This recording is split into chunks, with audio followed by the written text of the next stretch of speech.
Chapter 620. Overlord's Seventh Blade Slash. The surging blade, energy, seemed to be able to tear the sky as it grumblingly fell from the kitchen knife in Bufong's hand. The air seemed to squeak because it couldn't bear the heavy slash. It seemed like it was about to be burned by the friction, as if it was about to be slashed apart. The Overlord's seventh blade overlapped, and its power became more terrifying. Behind Bufong, it seemed like a peerless swordsman had woken up. When his eyes opened, the blade light expanded to the entire world. Bufong's body bobbed up and down in the mist.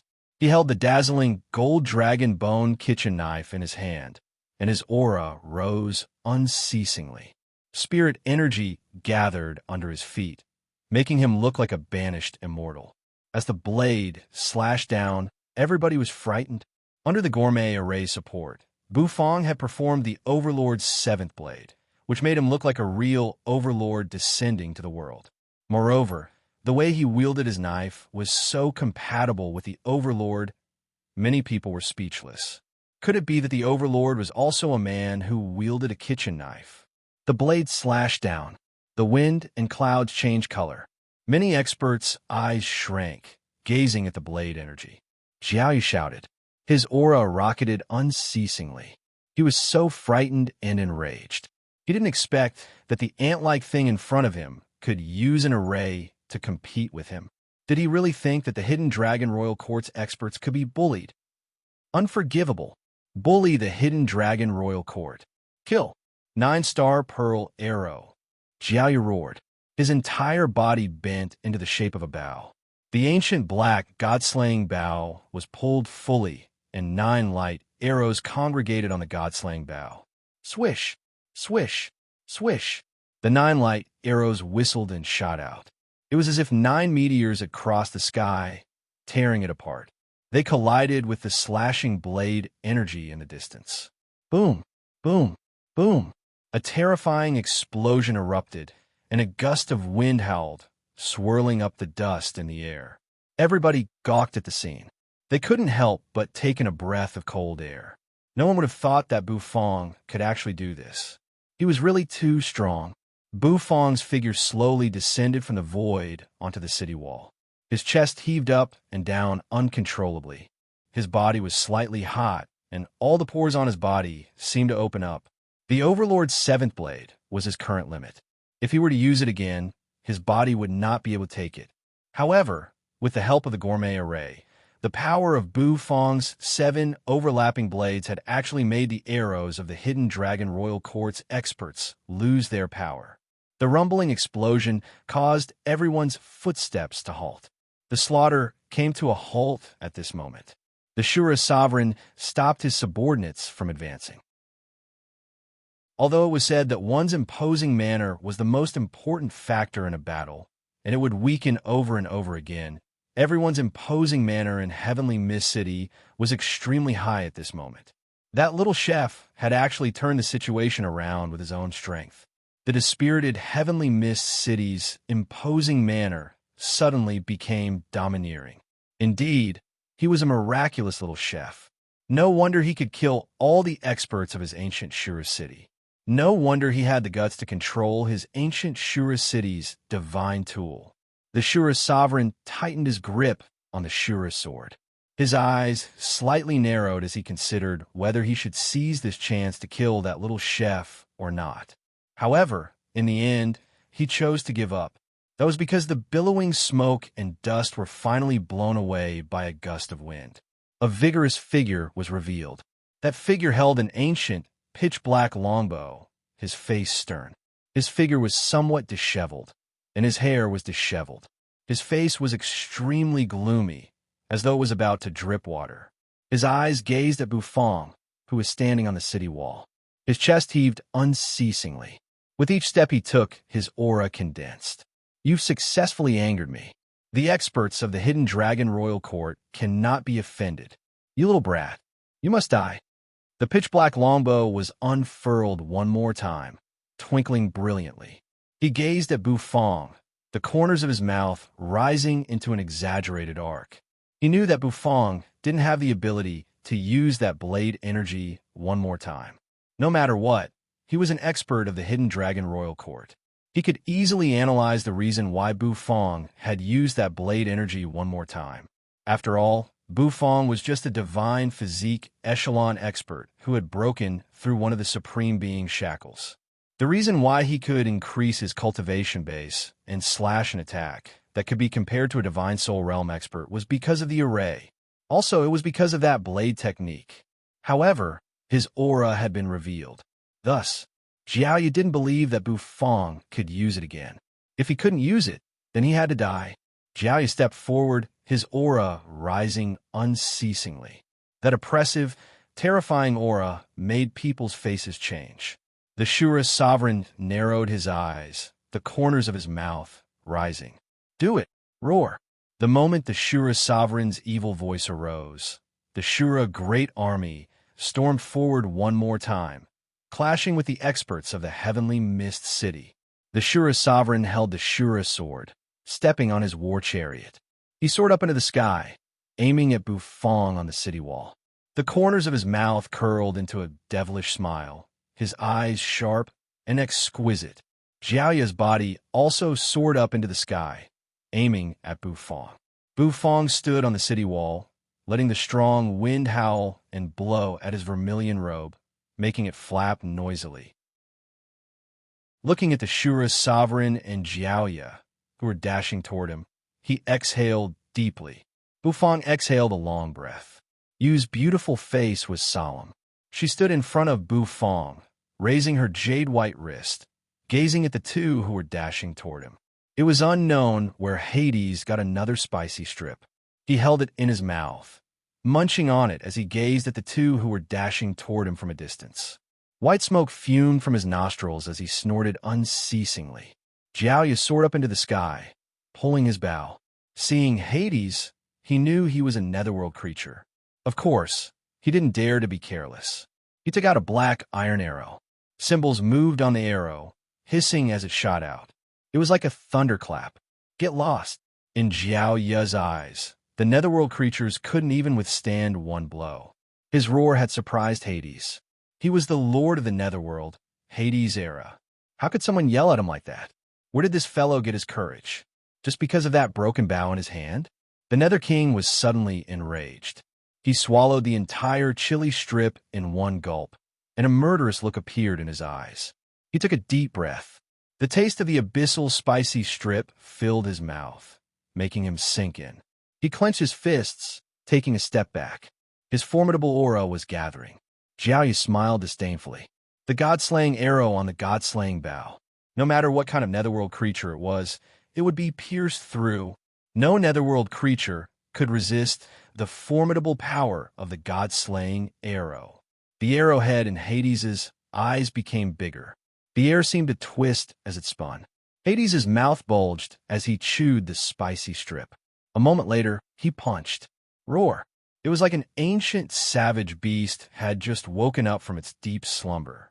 The entire world was shaken at this moment. Far from them, Jiaoya, who was stepping on the air and shooting the arrow, changed his face.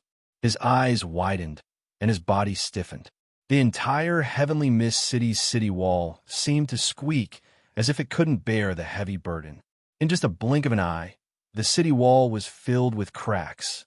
A massive fist shadow shot up into the sky, crushing the sky. The god-slaying iron arrow bloomed with the ultimate radiance. The lines on the arrow moved, guiding the nether energy in the fist shadow. The entire world seemed to be covered by the pitch-black nether energy. Jiaoya's eyes shrank. His mouth dropped, and his breath stagnated. He was so frightened. That nether energy, how could it be so formidable? What level was that netherworld creature at? Jiaoya thought that he had made a mistake. How could a netherworld creature at such a level appear in the hidden dragon continent? Boom! The god-slaying iron arrow, which had bloomed to the extreme, finally shattered. The fist shadow had crushed it into smithereens. Facing that formidable fist, Jiaoya didn't hesitate to turn around and run. Such an existence, it wasn't something he could deal with. He needed the real experts from the Hidden Dragon Royal Court's Holy Lands. Encountering such a netherworld creature, He didn't need to hesitate. He just turned around and ran. Run? You forced out to take action. You still want to run? Hades was enraged at this moment. Turning his fist into a palm, it turned into a massive palm that covered the entire sky, grumblingly slapping down on Jiaoya. Jiaoya wanted to run away, but that palm seemed to cover the entire world. He had no way to escape. Under his horrified gaze, the palm finally slammed down. Boom! The entire ground trembled at this moment, and the ground seemed to crack open. The Shura sovereign was dumbstruck in the void. Tens of thousands of Shura army soldiers held their breaths, not daring to move. Everybody looked at that peerless and elegant figure, not daring to breathe loudly. This sudden, terrifying appearance had made everybody shiver. High up in the sky, rumbling sounds rolled and rolled. Standing on the city wall, Hades retrieved his energy palm. The nether energy in the sky dispersed. He lifted his head, looking at the surging void. His eyes were deep, and his entire body looked serious, which was totally different from his usual funny appearance. On the ground, a massive palm emerged with a bloodstain in the middle. Jiaoya's body was smashed into minced meat under that palm. Only the pitch-black, god-slaying bow was left on the ground. Bufang was slightly surprised. Was this the true strength of the Nether King? It was indeed a little abnormal. He didn't expect that little huss, who loved to eat spicy strips, was actually so terrifying. Without a bit of hesitation, the Shura sovereign turned around and ran away, leaving Hades. That fellow was really terrifying. However, Hades didn't have the mood to care about the Shura sovereign. He looked at the sky as if he was looking at something. Bufang was a little bewildered as he thought it was a little strange. He's the lord of the netherworld, so he's restricted by the continent's principle. The principle doesn't allow him to appear on the continent. Moreover, he's using his cultivation base. Of course, the principle will reject him. Moreover, you coldly stood by Bufang, talking. However, she didn't finish her words. Hades turned his head begrudgingly. Those old fellows in the netherworld will know that I's here to stir up trouble. So, I will have to return to the netherworld. Did Hades mean that he wanted to leave? Bufang narrowed his eyes. Young man, I hope the next time I get out I can taste that delicious spicy strip again. You should live a little longer. The Nether King said with a smile. After he finished speaking, streaks of black light appeared beneath his feet. A massive array formed by nether energy lit up. From within the formation, shadows slowly rose one after another. Chapter 6:21. Hades' eyes moved, looking at the shadows standing at the corners of the formation. He gently sighed. Apparently, the ghouls on the formation gave him a lot of pressure. The current Bufang had already lost the strength to use the Overlord's seventh blade again. The wind blew, fluttering Bufang's vermilion robe. The light arrow descended from the sky with surging murderous aura. The reason Bufang could use the Overlord's seventh blade to subdue Jiaoya's god-slaying bow was because of the gourmet array and his formidable knife skills. The god-slaying bow was a divine weapon from the heavenly spring holy land of the hidden dragon royal court. Perhaps those ghouls would capture you, who had left the secret realm, and bring her back to the netherworld. The spicy strip sparkled with red light, and its fragrance assailed everyone's nostrils. At this moment, tens of thousands of people in the heavenly mist city could only gawk at Hades, whispering to each other. The palace master had a 50-50 chance against the Shura sovereign at his peak. Now that he had the god-slaying bow, the Shura sovereign, who was like a tiger that had grown wings, had become even more intimidating. The air seemed to tremble as it couldn't bear the formidable pressure. He looked at you, nodding thoughtfully. Hades' bribe seemed to have helped you get through this relationship, which allowed her to stay in the hidden dragon continent. That appearance seemed to be very familiar with it. This caused a blood-colored arrow of light to rapidly gather on the god-slaying bow and burst forth with terrifying power. Did this fellow change his nature? He endured the pain in his heart, giving the spicy strips to the shadows shrouded in darkness. Without Hades, how could he resist the little chef? He had never thought that they would forget about the god-slaying bow, which was extremely important. In the end, the Shura sovereign had gotten it. Just as the light arrow was about to hit Bu Fong's body, Bu Fong's figure flickered. The ghouls on the teleportation formation seemed to have a natural restraining effect on the netherworld creatures. Even a netherworld woman was afraid of those existences. The experts of Heavenly Mist City stood on the city wall, watching the Shura army with vigilance. In Heavenly Mist City, just what kind of eyes were these? She really didn't know. You obviously don't want this. What's going on? Nangong Wuk widened his eyes and looked at everything in bewilderment. He looked at the black aura that seemed to be dragging him into hell. He was puzzled. Everyone's faces were drained of blood, because when they looked at the Azura sovereign who was controlling the god-slaying bow like a fiend god, all of them felt despair. When the experts on the Heavenly Mist city wall saw this scene, their faces instantly shrank. All the blood drained from their faces, as though all the energy in their bodies had been sucked out. Rumble. If the Nether King hadn't shown his divine might and killed the hidden Dragon Royal Court's expert with one palm, no one would have known that this fellow was a peerless expert of the Netherworld just by looking at his current appearance. When those gazes fell on you, Yu's delicate body shivered. The great character who could manage the ghouls had a position in the Netherworld that wasn't lower than Hades's. He might even be higher. Hades disappeared. No one knew what Hades was doing at that moment. The arrowhead of the blood-red light arrow finally fell. With a whistling sound, the arrow was shot. The Nether King stood with his hands clasped behind his back. His figure had become extremely tall, and the nether energy surrounding his body accentuated his figure, causing him to finally look like the true lord of the Netherworld. Inside the array, there seemed to be black lightning flashing unceasingly. However, when he saw Hades take out the spicy strip, he was a little skeptical. Bu Fong frowned. He reached out his hand, pulling Yu's figure. With the vermilion robe, Bu Fong was invincible. What is Little Ha doing? Bu Fong looked at Yu suspiciously, asking. The Shura sovereign had chosen to kill Bu Fong. There's also the Netherworld. I'll have to go there eventually, Bu Fong muttered. The Pill Palace's master, Luo Danqing, stiffened, looking at the scene with a solemn face. The Shura sovereign's fatal strike.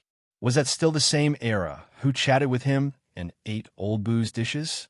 Bu Fong looked at the direction where the array had disappeared, his eyes twinkling. After the ghouls had sunk into the array, everybody exhaled in relief. However, you couldn't block that attack. No matter what, they weren't in the secret domain. After a long time, the ghouls in the array had eaten all the spicy strips. They turned to look at Yu, who was standing on the city wall. After he got the god-slaying bow, his first target was Bu Fong. Those are the ghouls who are in charge of the teleportation array in the Netherworld. Any creature in the Netherworld who wants to go through the teleportation array must get the permission of those ghouls. And those ghouls are under the command of an important character in the Netherworld, said Yu. This divine weapon seemed to be specialized in restraining the Netherworld creatures. Even Hades was stimulated when he caught the arrow with his bare hands. The nether energy in his body spread out. A terrifying shockwave rose up and rushed straight into the sky. Obviously, that was impossible. He was so angry that his liver hurt. Under the dumbfounded eyes of the crowd, he walked to the phantom figures and gave them the spicy strips. From his appearance, he looked like a local scoundrel who was bribing people. The light arrow was aimed at Bu Fong, who was wearing the vermilion robe and standing on the city wall of Heavenly Mist City. After saying that, the few shadows picked up the chilly strips and started to chew on them. As they chewed, they gave the Nether King a thumbs up. The formation formed by Nether Aura, coupled with the figures that were emerging from the formation, caused everyone to be stunned by the scene that suddenly appeared. He was an expert of the hidden Dragon Royal Court. He was a decent man, but he was smashed to death by an indecent netherworld creature. Suddenly, the sound of thunder reverberated in the sky. Nethery's long black hair fluttered in the wind. Her face was ice cold and her eyes had turned pitch black at this moment. She was going to use all her strength to block the blood-colored arrow of light that was falling from the sky. It was as if she could see a mountain of corpses and a sea of blood in her eyes. If Jiaoya, who was smashed to death, were to come back to life and see this scene, he would be so angry that he would vomit blood. That terrifying fluctuation seemed as though it was about to cut Bu Fong's skin into pieces. The Shura sovereign slowly took a step forward. His feet stepped on the broken stones, and he crouched down slightly. He picked up the pitch-black deicide bough that had fallen to the ground. His laughter reverberated. His eyes scanned the surroundings. The tip of the light arrow swept through everything as if it was aiming at everyone. Without Hades, how could they stop the Shura sovereign, whose aura was getting stronger and stronger? A fatal strike? Or the Pill Palace's master, Luo Danqing? She was the netherworld woman of the netherworld. Naturally, she knew everything about the netherworld. With the Shura sovereign's cultivation base, getting the god-slaying bough was like adding wings to a tiger. With Hades' crazy attitude toward the spicy strips, he had chosen to give them to the others. Just like that, he faced the light arrow that was descending from the sky. His hand reached into his sleeve. A moment later, he took out several spicy strips that emitted a fragrant aroma. That was even more impossible. Tap, tap, tap. The Nether King of the Netherworld. This old fellow is interesting. Was he still little Ha, who held a spicy strip in his hand every day? The eyes of those ghouls shot out a scarlet light, which made people shudder when they sensed that scarlet light. Ridiculous. Once the god-slaying bough aimed at them, they would have goosebumps all over their bodies. They would feel a thick sense of danger. While sinking, he waved his hand at you. He didn't know why Hades wanted to leave. Everybody was speechless. In the sky, the blood-red light arrow had congregated completely. Blood-red lightning and thunderbolts expanded around the light arrow. Even if it was you, Bu Fong could feel her tense body relax. Her red lips parted as she exhaled. However, it was what he wanted. Moreover, the god-slaying bough was in his hands, which made him feel more satisfied. The possibility of Luo Danqing stopping the Shura sovereign was even smaller. Yu's pitch-black eyes were incomparably deep. Light sparkled, but eventually she answered seriously, "I don't know." She took a deep breath, her face cold. Hades' era was covered by the formation. Nether energy continuously twirled around his body. Bu Fong also felt his body being restrained by a terrifying pressure. The Shura sovereign's body shot up, and an excited smile appeared on his evil face. His body formed a bow, and the muscles on his arms bulged like a horned dragon. There was energy flowing on them, and the true chi flowed into the god-slaying bough. If that was the case, perhaps she would lose her freedom. Bu Fong nodded. He didn't know much about the netherworld. Those ghouls were really terrifying, and those ghouls' target seemed to be nethery. As the Shura sovereign laughed, Bu Fong couldn't help but frown. If the Shura sovereign could control the god-slaying bough, it would be really tough to deal with him. He even hugged the phantom's shoulders like they were brothers, whispering something to them. Although the Shura sovereign was frightened, the shock in his heart gradually calmed down. Hades waved his hand when he was about to leave. Apparently, there was a deeper meaning, and Bu Fong seemed to understand it. Rumble. Without Hades, who could deal with the Shura sovereign? However, when the corpse ghouls' gazes became more ferocious, the Nether King stood in front of them. The corner of his mouth twitched as he grabbed the corpse ghouls and entered the teleportation array. Everybody was frightened. After the Shura sovereign saw that, the corners of his mouth twitched. He was a little speechless. His true energy was empty, and the gourmet array was used up. Counting on that dark horse chef to restrain the Shura sovereign was just a fool's dream. His little hut wasn't like that. Was the little chef from the dark horse going to be killed this time? The Shura sovereign's face changed. Was he going to ask Owner Bu to restrain him? The Shura sovereign laughed. Only Hades knew what was going on. When the Shura sovereign pulled the god-slaying bough, its power seemed to be even more terrifying. Finally. Chapter 6:22. A tremendous aura diffused from the heavenly mist city. That pressure made the Shura sovereign, who was hovering in the sky with the god-slaying bough in his hand, frightened. How could there be such a terrifying aura in the heavenly mist city? Didn't the Nether King already leave? The light arrow whistled, almost piercing through Bufong. That terrifying aura stirred up a gust of wind, blowing away the sand and stones on the city wall. So what if it had a terrifying aura? The Shura Sovereign's eyes were bright as he gazed into the distance. With the god-slaying bow in his hand, he was so confident that a heroic spirit was about to burst out of his chest. As the light arrow shot down, there seemed to be blood-red lightning moving around the arrow. The gust of wind blew Bufong's hair on his forehead. Bufong's eyes were indifferent as he looked at the light arrow. But even so, his skin still tightened slightly, and he felt a chill run down his spine. The power of that arrow was too terrifying. With the Shura Sovereign's cultivation base, the god-slaying bow's arrow could even hurt a divine soul realm expert. If Bufong had the support of the gourmet array and the Overlord's 7 blades, he might have a chance to block it. However, at this moment, Bufong had lost the power to resist. But the terrifying aura in the heavenly mist city rolled again. Everyone seemed to be slightly startled, as if an invisible dog's bark resounded in their ears. A moment later, a dog slowly walked out of the heavenly mist city with elegant cat-like steps. The fat on the dog's body jiggled as it walked. The black dog leaped in the sky, walking with cat-like steps. With each step, it seemed like the ground had shrunk to an inch.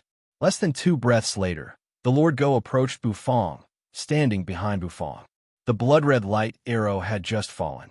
The Lord Go looked drowsy. One of his eyes hadn't opened yet. Apparently, he was still sleeping. He had rushed over. He opened his mouth and let out a long yawn before unhurriedly raising his chubby dog paw. The dog's paw blocked in front of Bufong, waving gently in front of the blood arrow. Boom! As the blood arrow fell, it immediately caused a violent wave of air. On the city wall, the pupils of many people shrank as they were forced to take a few steps back by the terrifying aura. Everyone's faces were filled with shock. However, when they saw the scene in front of them clearly, they were even more terrified.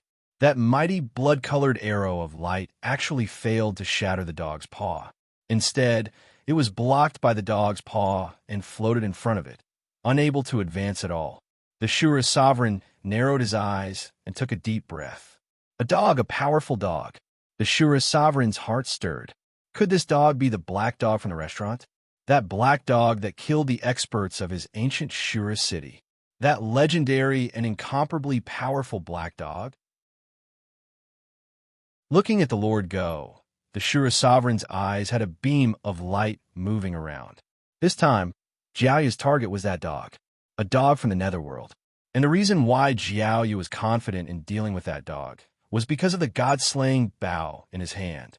With the god-slaying bow in his hand, the Shura Sovereign thought that he could fulfill Jiaoyu's unfulfilled wish. Hunting down that Netherworld creature, perhaps he could earn the recognition of the big shots in the Hidden Dragon Royal Court.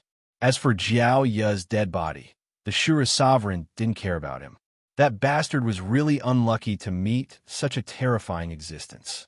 With just one slap, he was smashed into minced meat.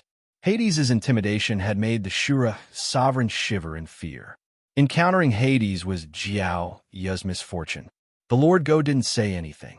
While yawning, he squeezed the light arrow with his paw. Instantly, the light arrow was crushed, turning into countless light dots that scattered everywhere. After crushing it, the Lord Go waved his paw, making the light dots retreat. After everything was done, the Lord Go turned to look at Bufong. Bufong, kid, you never let this dog rest easy. The magnetic voice of the Lord Go arose, lingering in people's ears. While they were frightened, their faces became odd. The vermilion robe on Bufong's body fluttered, and the light on it slowly disappeared. Seeing the Lord Go, the nervousness in Bufong's heart disappeared. Earlier, the Lord Go seemed to have sensed the aura of the ghoul. Where did that stinky thing go? Asked the Lord Go, standing behind Bufong. You looked at the Lord Go, whose fat was shaking when he mentioned the ghouls. She said, they got out of the transportation formation and took Hades away. What? They took that clown back. Why didn't they take you, the netherworld woman? According to that group of stinky things, they would have taken you away. The Lord Go wiggled his tail skeptically. You was bewildered. She didn't know. Perhaps it was because of the spicy strips. It seemed Hades had bribed those ghouls with some spicy strips. That's why they didn't take you away. The last gesture from Hades seemed to be meaningful. The Lord Go looked at Yu's bewildered face, arching his brows in astonishment. Perhaps that clown, the Netherworld King, had played some tricks again. Are those ghouls strong? Asked Bufong, frowning. The ghouls of the Netherworld sounded scary. Strong? The Lord Go rolled his eyes, rolling his eyes at Bufong. This Lord Go can slap one with one paw. Do you think I'm strong? Said the Lord Go casually. All right, from the tone of the Lord Go, those ghouls of the Netherworld should be trash. The Shura sovereign stood in the sky, his aura fluctuating unceasingly. He felt that he was being ignored. From the moment that dog had appeared until now, it didn't even look at him. Was it looking down on him? His aura was so intimidating. Standing in the sky, he was like a bright star. You dog, you're really savage, worthy of being a netherworld creature. The corners of the Shura sovereign's mouth rose, revealing a cold smile. He suppressed his aura, and the blood-colored soul ladder appeared above his head, blooming with radiance. The Shura army down below saw that, their faces filled with excitement. They wielded their weapons and roared, their auras rising unceasingly. Roar, roar, roar. The experts on the heavenly mist city paled. At this moment, the Shura army's aura was so strong. It was even more aggressive than the first wave. The energy in the Shura sovereign's hand surged, and the god-slaying bow bloomed with radiance. The muscles on his hand were like dragons as he pulled the bow. Instantly, an ear-splitting boom resounded. The light arrow hovered above the bow. The arrow aimed at the Lord Go, who was standing in front of Bufong. The Shura sovereign grinned, his smile playful. It seemed he had heard the Shura sovereign's voice or sensed the formidable aura from the latter. Lord Go lifted his dog head, looking at the Shura sovereign in the sky, who was wearing battle armor and had a monstrous aura. The dog's mouth twitched as he said, Bufong kid, who's that moron? The Shura sovereign's eyes shrank, his murderous aura thickening. That black dog was so savage. He dared to scold him. A netherworld creature, right? Then, let this sovereign hunt you down. The Shura sovereign smiled coldly. A moment later, his hand loosened, and the light arrow roared, tearing the air. After that, the Shura sovereign's hand flipped, and several black iron arrows appeared in his hand. He knocked them on the longbow. You want to kill this Lord Go? Who gave you the courage? The Lord Go was speechless. As the light arrow descended, although its might was a little stronger than before, Black still stretched out its paw and slapped at the void. That arrow dispersed. Another arrow dispersed. 3 iron arrows roared, forming a triangular formation, aiming at the Lord Go. On the black iron arrow, there was a mysterious brilliance shining. Those iron arrows were Jiao Ya's god-slaying arrows. Those iron arrows were used to kill the netherworld creatures. Those light arrows were just a disguise. The real killing weapon was the black god-slaying arrows. The Shura sovereign was determined to kill the 3 god-slaying arrows. He had to kill the Lord Go. The Lord Go lifted his dog head, wagging his tail. Looking at the 3 god-slaying arrows, he squinted. You want to kill this Lord Go? Are you insulting the Lord Go? Blacka lifted his head, opening his mouth in just a blink of an eye, as if he wanted to swallow the sky, covering the sun.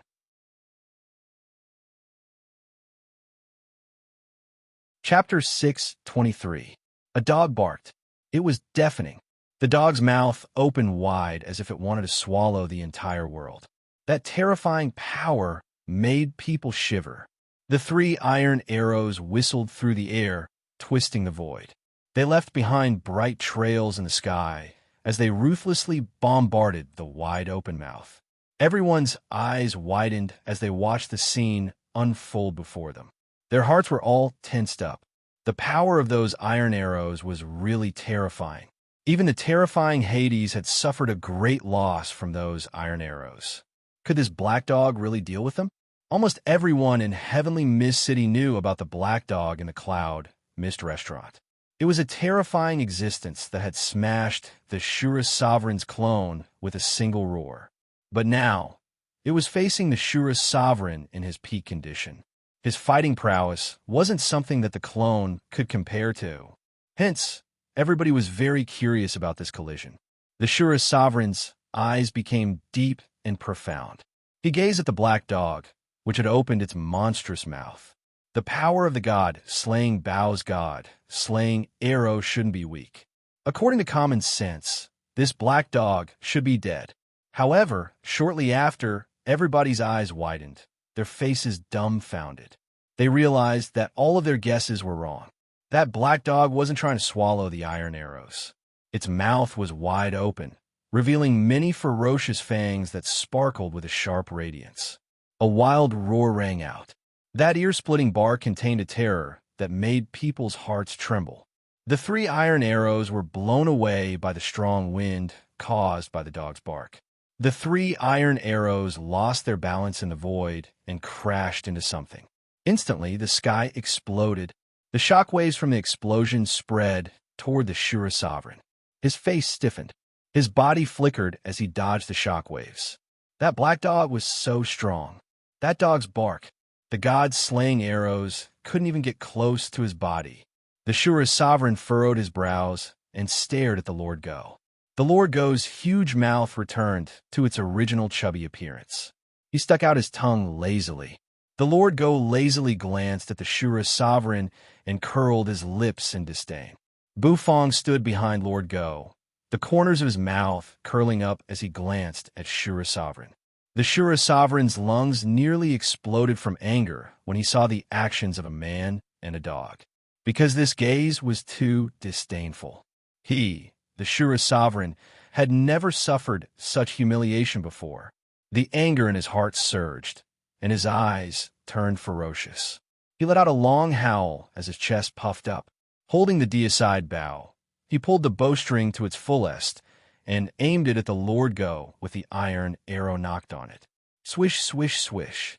Iron arrows rained down from the sky, shooting towards the Lord Go. However, the Lord Go was finally impatient. He raised his trembling paw, waving it at the Shura Sovereign in the sky. Instantly, the phantom of a giant dog paw emerged behind the Lord Go.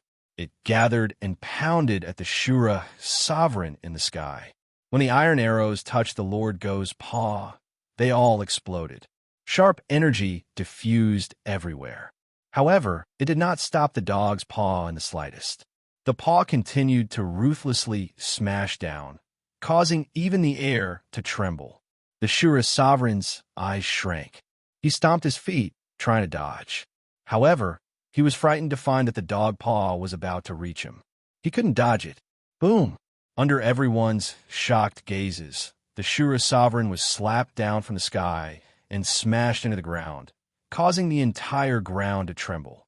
"You're too noisy," the Lord Go said indifferently, his gentle and magnetic voice echoing around. The phantom of the dog paw disappeared. However, it left a terrifying palm mark on the ground. The Shura Sovereign slowly crawled up from the ground. His helmet was smashed by the dog paw. His black hair was disheveled. He looked a little dispirited and dispirited. He clutched the god-slaying bow, gritting his teeth. His heart was burning with rage. That black dog dared to slap him down like a fly. He scanned around and found that the Shura army's excitement was extinguished. Everyone was looking at the black dog in fear. When the Shura Sovereign was slapped to the ground, it was the same as slapping the Shura army's morale. The Shura Sovereign was the source of their morale. The Shura Sovereign was ferocious, so was their morale. When the Shura Sovereign was weak, their morale was weak too. Compared to the Shura army's weak morale, the people of Heavenly Mist City seemed to have received a shot of adrenaline. They were all excited. Even the Pill Palace's master, Luo Danqing, looked at the Lord Go in fear. That dog, what kind of divine being was it? How could it be so terrifying? Boom! The Shura Sovereign bellowed, drawing his sword. The Shura sword buzzed as if it had become agitated. The sword energy surged around. The Shura sovereign's hair was disheveled. His sharp eyes gazed at the Lord Go. He put away the god-slaying bow in his hand. This god-slaying bow, which was used to kill netherworld creatures, didn't seem to have any effect on the black dog. If that was the case, he would use brute force to defeat this black dog. Shura sword out. Both of his hands swung. A moment later, the Shura sword soared up into the sky. The tip of his feet touched the ground, and his entire body soared into the sky. The armor on his body bloomed with radiance, and his aura was like a rainbow. The blood-red Shura sword energy scattered in the sky as if it wanted to tear everything apart. Luo Danqing looked at the scene with a solemn face. He couldn't help but sigh. The Shura sovereign was worthy of his title. He was so overbearing. His cultivation base was so strong, and his sword intent was even stronger. The emperor of the ancient Shura city was born to fight. The people of the ancient Shura city were a bunch of lunatics, a bunch of battle maniacs.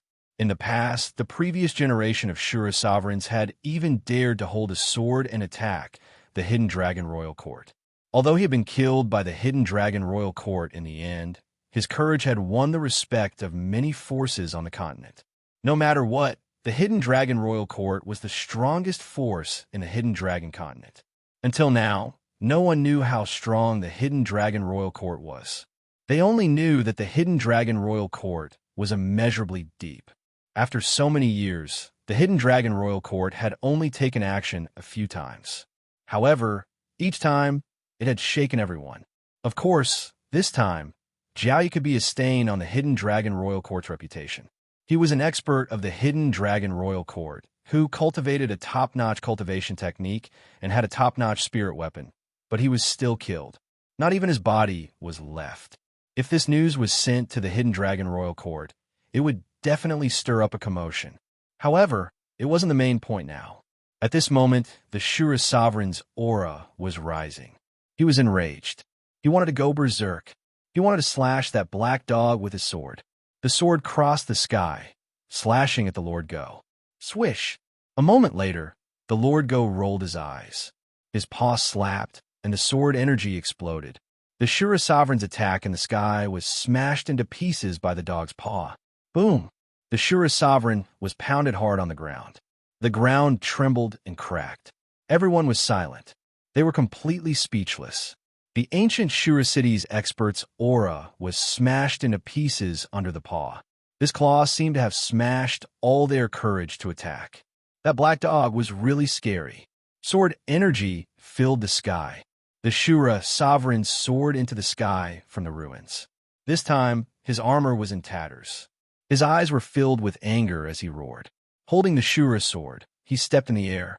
He approached the Lord Go at a fast speed. The black dog tilted its head, swinging its paw again. There was a loud thud. The Shura sovereign was pounded into the ground again. Roar! The Shura sovereign was soaked in blood.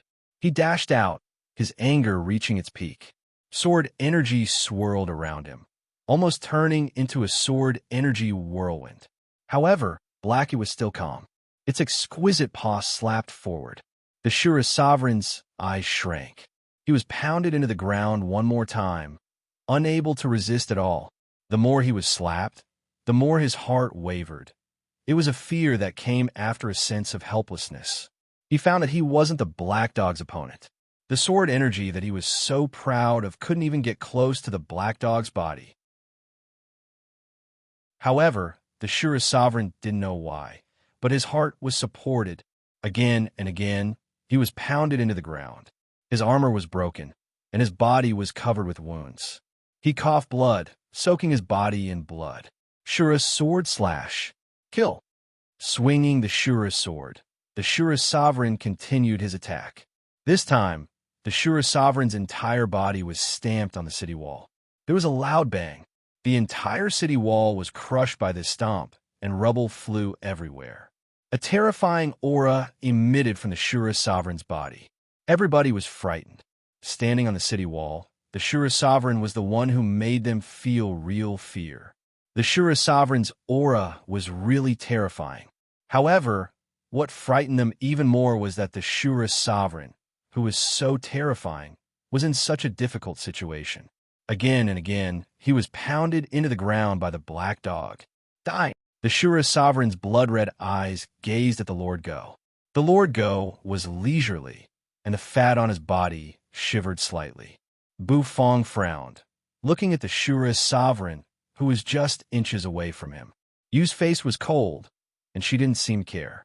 Nangong Wuk was so frightened that his legs trembled and his forehead was covered with beads of sweat. The Shura sovereign coughed out blood, but he was still very excited. He gripped the sword with both hands, stabbing at the Lord Go. The Shura sword sparkled with light. It was so exquisite that it wanted to pierce through the Lord Go. Everyone let out a cry of surprise. It was the Shura sovereign's ultimate attack. He had withstood so many attacks from the dog's paw just for this sword. One sword to behead the black dog. The Shura sovereign's eyes were sharp, and divine light shot out. All of a sudden, his eyes froze. He looked in front of him in disbelief. There, his sword, which was brimming with vigor, was actually bitten by the black dog. Crack! A crisp sound echoed. The Shura sovereign's eyes almost popped out of their sockets. The Shura sword was chewed into pieces like a biscuit. The black dog chewed for a while, then spat out the scrap iron with a disgusted face. This thing tastes terrible. It's so much worse than the sweet and sour ribs. The Lord Go commented. The Shura sovereign wanted to vomit blood. That was the Shura sword. His life weapon, the Shura sword. It was bitten into pieces by a dog. What made him terrified was that the black dog's aura suddenly soared in his eyes. It was incomparably terrifying, as if the sky had suddenly pressed down, causing the Azura sovereign to be pressed to the ground. He struggled to move his eyes. The black dog walked in front of him with elegant cat-like steps. It raised its paw and slowly touched the Shura sovereign's head.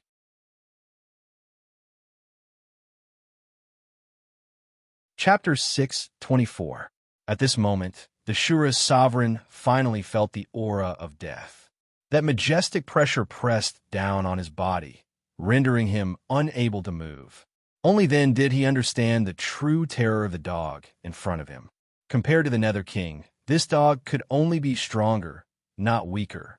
Hades's palm could turn Jiaoya into minced meat, and the dog in front of him could do the same to him. He was about to be smashed into minced meat by a dog.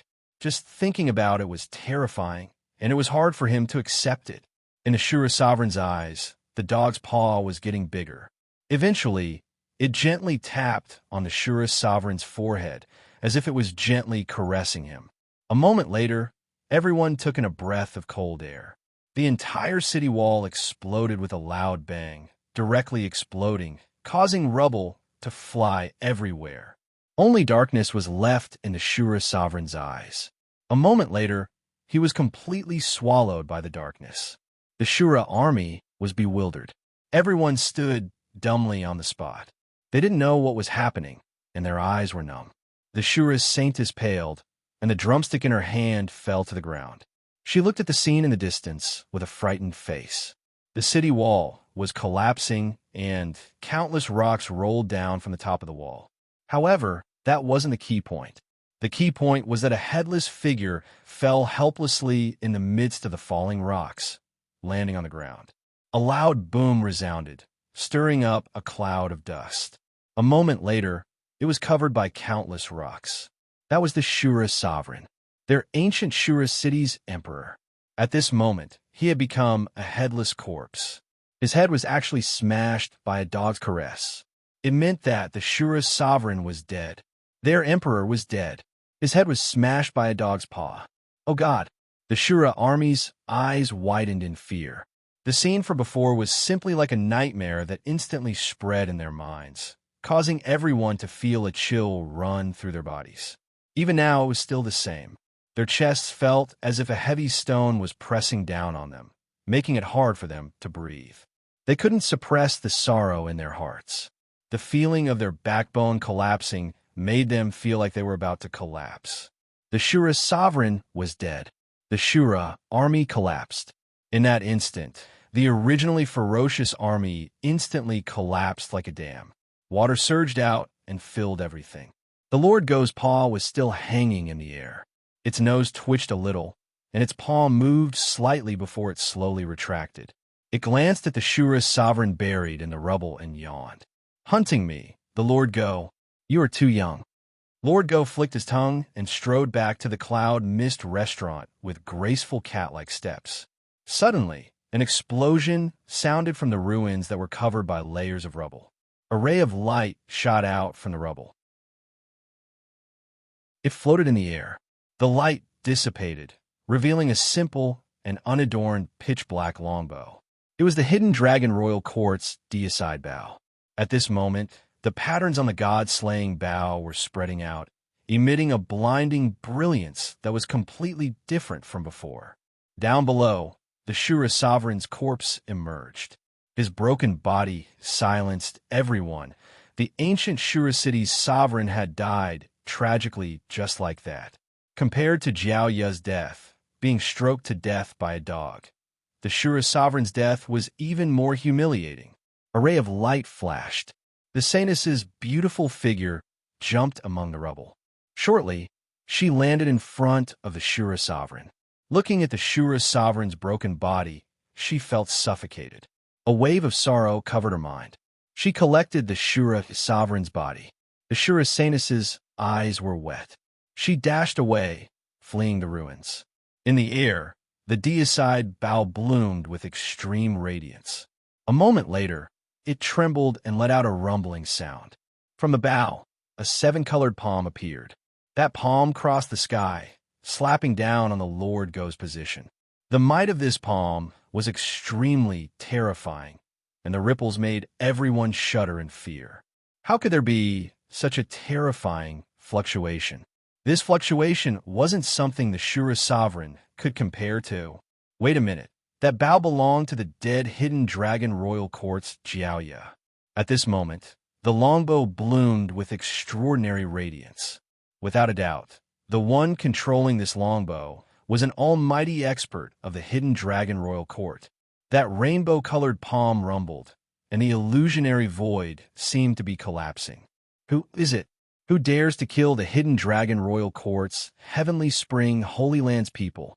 Do you want to become our Heavenly Spring Holy Land's enemy? The city walls, which were already crumbling, seemed to be on the verge of collapsing under that palm. However, the Lord Go turned his head. His dog tail swayed slightly, and an invisible aura spread out. In an instant, the entire city walls were stabilized, as steady as Mount Tai. The hidden Dragon Royal Court's Heavenly Spring Holy Land. Many experts heard the voice reverberating in their ears, and their faces changed. There were many forces in the hidden Dragon Royal Court, but only a few could be called a holy land. Even the Valley of Gluttony couldn't call itself a holy land in the hidden Dragon Royal Court. How terrifying was the Heavenly Spring Holy Land? Some people who knew the inside story were even more frightened. The rainbow-colored palm slapped down on the Lord Go. The air shook, as if it was about to collapse. Heavenly Spring Holy Land? What's that? The Lord Go snorted. Hearing that domineering voice, he secretly sniffled. A moment later, he opened his mouth and barked. That bark lasted for a long time, stirring up torrential winds. When the sound wave dissipated, it slowly retreated. The rainbow-colored palm, under this roar, directly collapsed. Cracks also appeared on the longbow in the void. Finally, with a cracking sound, it directly broke apart. That domineering voice also disappeared. The sound wave disappeared, and the wind weakened. A gentle breeze blew, blowing the yellow sand and blowing people's hair. Everyone felt as if it was a lifetime ago. The Lord Go turned around again, shaking his fat butt as he walked toward the cloud mist restaurant. Everyone looked at the disappearing figure of the Lord Go, and their bodies shivered in fear. They were actually afraid of the dog. If others knew this, they would think that they were a bunch of fools. The Lord Go left.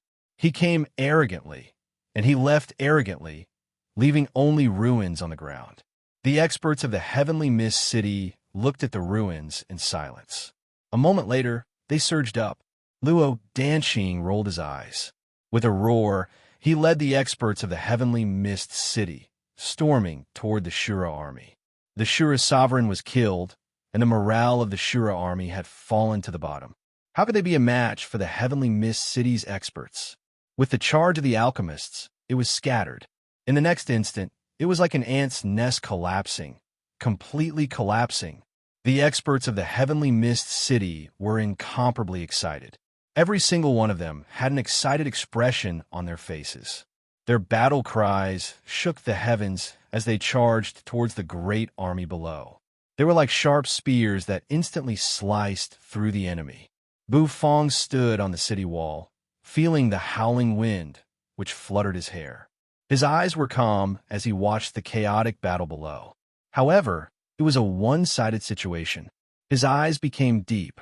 The vermilion robe fluttered. He casually waved his hand, turned around, and walked toward the restaurant. In the army, the Shura Saintess retreated as she fought. Her eyes gazed at Bu Fong's disappearing figure. She took a deep breath, her chest heaving up and down. Then she left. However, her eyes seemed to want to engrave Bu Fong's figure in her mind. The Shura army collapsed. The experts of the heavenly mist city took advantage of their victory and chased after the Shura army. The Shura army collapsed. Again and again, the experts of the heavenly mist city didn't show any signs of weakening. They chased after the ancient Shura city's experts and chased them out of the heavenly mist city's territory. In the following days, under the leadership of the Pill Palace's palace master, Luo Danqing, the experts of the Pill Palace regained their dominance. They launched a counterattack against the fallen Heavenly Shine City and Heavenly Pill City. However, the result of this counterattack wasn't ideal. The Shura sovereign had fallen and the Shura army was defeated.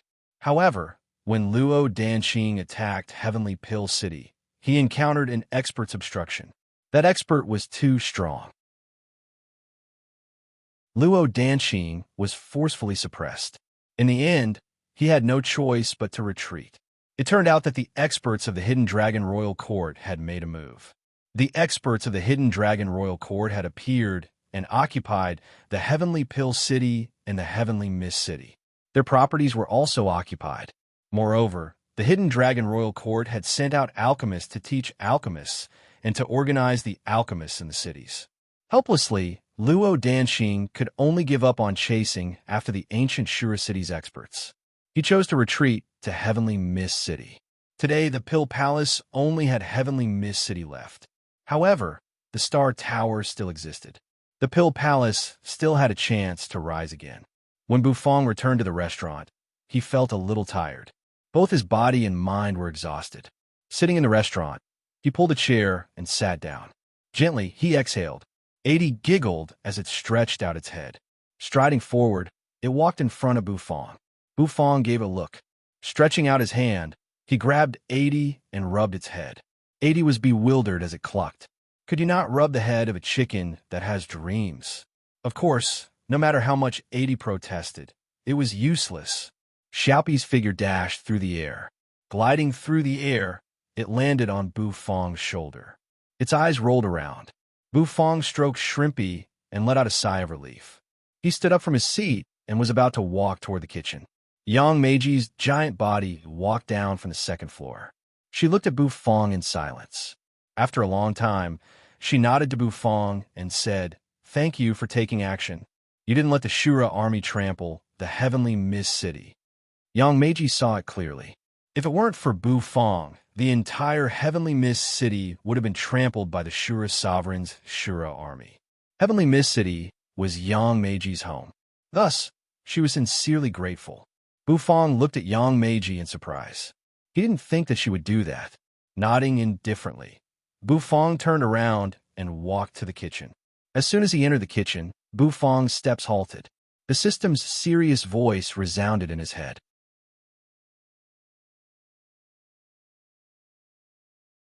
Chapter 625. The solemn and earnest voice of the system rang out, causing Bu Fong to be slightly dazed. Bu Fong's footsteps came to a halt, and he couldn't help but furrow his brows. Temporary mission. Within 1 month, find 2 apprentice chefs. Mission reward. 1 fragment of the God of Cooking set. the system issued another mission. Since the last one, there hadn't been a new mission for a long time. The sudden appearance of this mission slightly surprised Bufong. Looking for apprentice chefs? Bufong rubbed his shiny chin, and the corners of his mouth slightly curled up. He still remembered that the system had issued this mission when he was in the imperial city of the Light Wind Empire. Now that this mission had appeared again, it was probably because the Heavenly Mist City's Cloud Mist restaurant was officially on the right track, and it was about time for him to leave the Heavenly Mist City. Bufong was very clear that if he wanted to increase his strength, he couldn't just rely on cultivation. What he needed was turnover, and if he wanted to increase his strength, he would need more turnover. If it was just Fong's little store in the Light Wind Empire, it wouldn't be able to support him to increase his strength that much. Even if he had the Cloud Mist restaurant in the Heavenly Mist City, Bufong still felt that his cultivation was increasing too slowly. After all, the higher his strength, the more turnover he needed. Of course, Bufong could also complete the temporary mission issued by the system, and he would be able to obtain the Vitality Conversion reward to reduce the turnover. This way, he would be able to increase his cultivation faster. However, in the end, if Bufong wanted to increase his cultivation quickly, the most important thing was still turnover. Thus, Bufong was very clear that he would definitely open many branches in the future. Only by opening many branches at the same time could he achieve a steady increase in his cultivation. After accepting the system's mission, Bufong directly stepped into the kitchen. Walking in front of his own stove, green smoke curled around Bufong's hand, and the dragon bone kitchen knife appeared in his hand. After swinging the knife for a while, Bufong started to process the ingredients. At the same time, he would also practice his knife skills. The Overlord 13 blades trained in force. By relying on the superposition of force, he could unleash extremely terrifying attacks. Back then, by relying on the Gourmet Array and the Overlord 13 blades, Bufong relied on the strength of a Supreme Being who had broken through one of the Supreme Being's shackles to fight against a Divine Soul Realm expert. One must know that there was a qualitative difference between a Divine Soul Realm expert and a Divine Physique Realm expert. A true Divine Soul Realm expert could suppress a Divine Physique Realm expert with just a flip of their hand. This was because Divine Soul Realm experts cultivated the soul and the soul ladder. One step, one soul ladder, one step, one heaven and earth. Duh. His hand trembled slightly, and the ingredients were chopped into pieces by his knife. With a swing of the knife, the ingredients flew up and fell into the prepared black turtle constellation wok. The oil in the wok scattered, and the smell of smoke filled the air. The true energy in Bufong's body permeated the air as he poured it into the black turtle constellation wok and began to stir-fry rapidly. Chi. From time to time, fiery sparks soared into the sky, reaching the roof and almost tearing the house apart. He scooped out the dish and poured it into the prepared blue and white porcelain plate. Steam billowed, and a thick aroma filled the air. Bufong boiled the wok. After a while, he poured the aromatic sweet and sour ribs over the dish. A fragrant sweet and sour ribs was done. Nowadays, the ingredients Bufong had chosen for the sweet and sour ribs were of higher quality. The spirit energy and essence energy in the sweet and sour ribs couldn't be compared to the past. After cooking the sweet and sour ribs, Bufong didn't leave the kitchen. Instead, he continued to boil the dish. He poured the soaked dragon blood rice, stir-frying it in the black turtle constellation wok. The red dragon blood rice rolled like waves, rolling unceasingly. Steam billowed, and the aroma almost condensed into a substance. Finally, the dish was taken out of the wok, filling a blue and white porcelain plate. He prepared a small bowl for 80. As he carried the dish out of the kitchen, he saw young Meiji sitting in the restaurant. Of course, the restaurant was closed. It didn't open for business. After Bufong finished cooking, he decided to rest for a while. There were many things to do today. He needed to give Heavenly Mist City some time to settle down. The thick aroma filled the air. Young Meiji couldn't help but squint.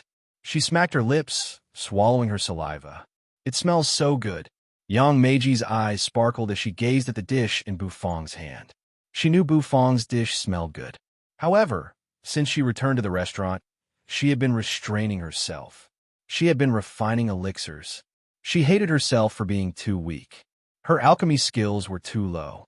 She couldn't help Heavenly Mist City much. When the enemies attacked, she wanted to, but she couldn't.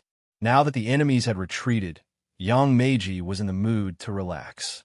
Smelling the aroma, Yang Meiji couldn't help but feel hungry. Blackie, this is your sweet and sour ribs. This is your dragon blood rice.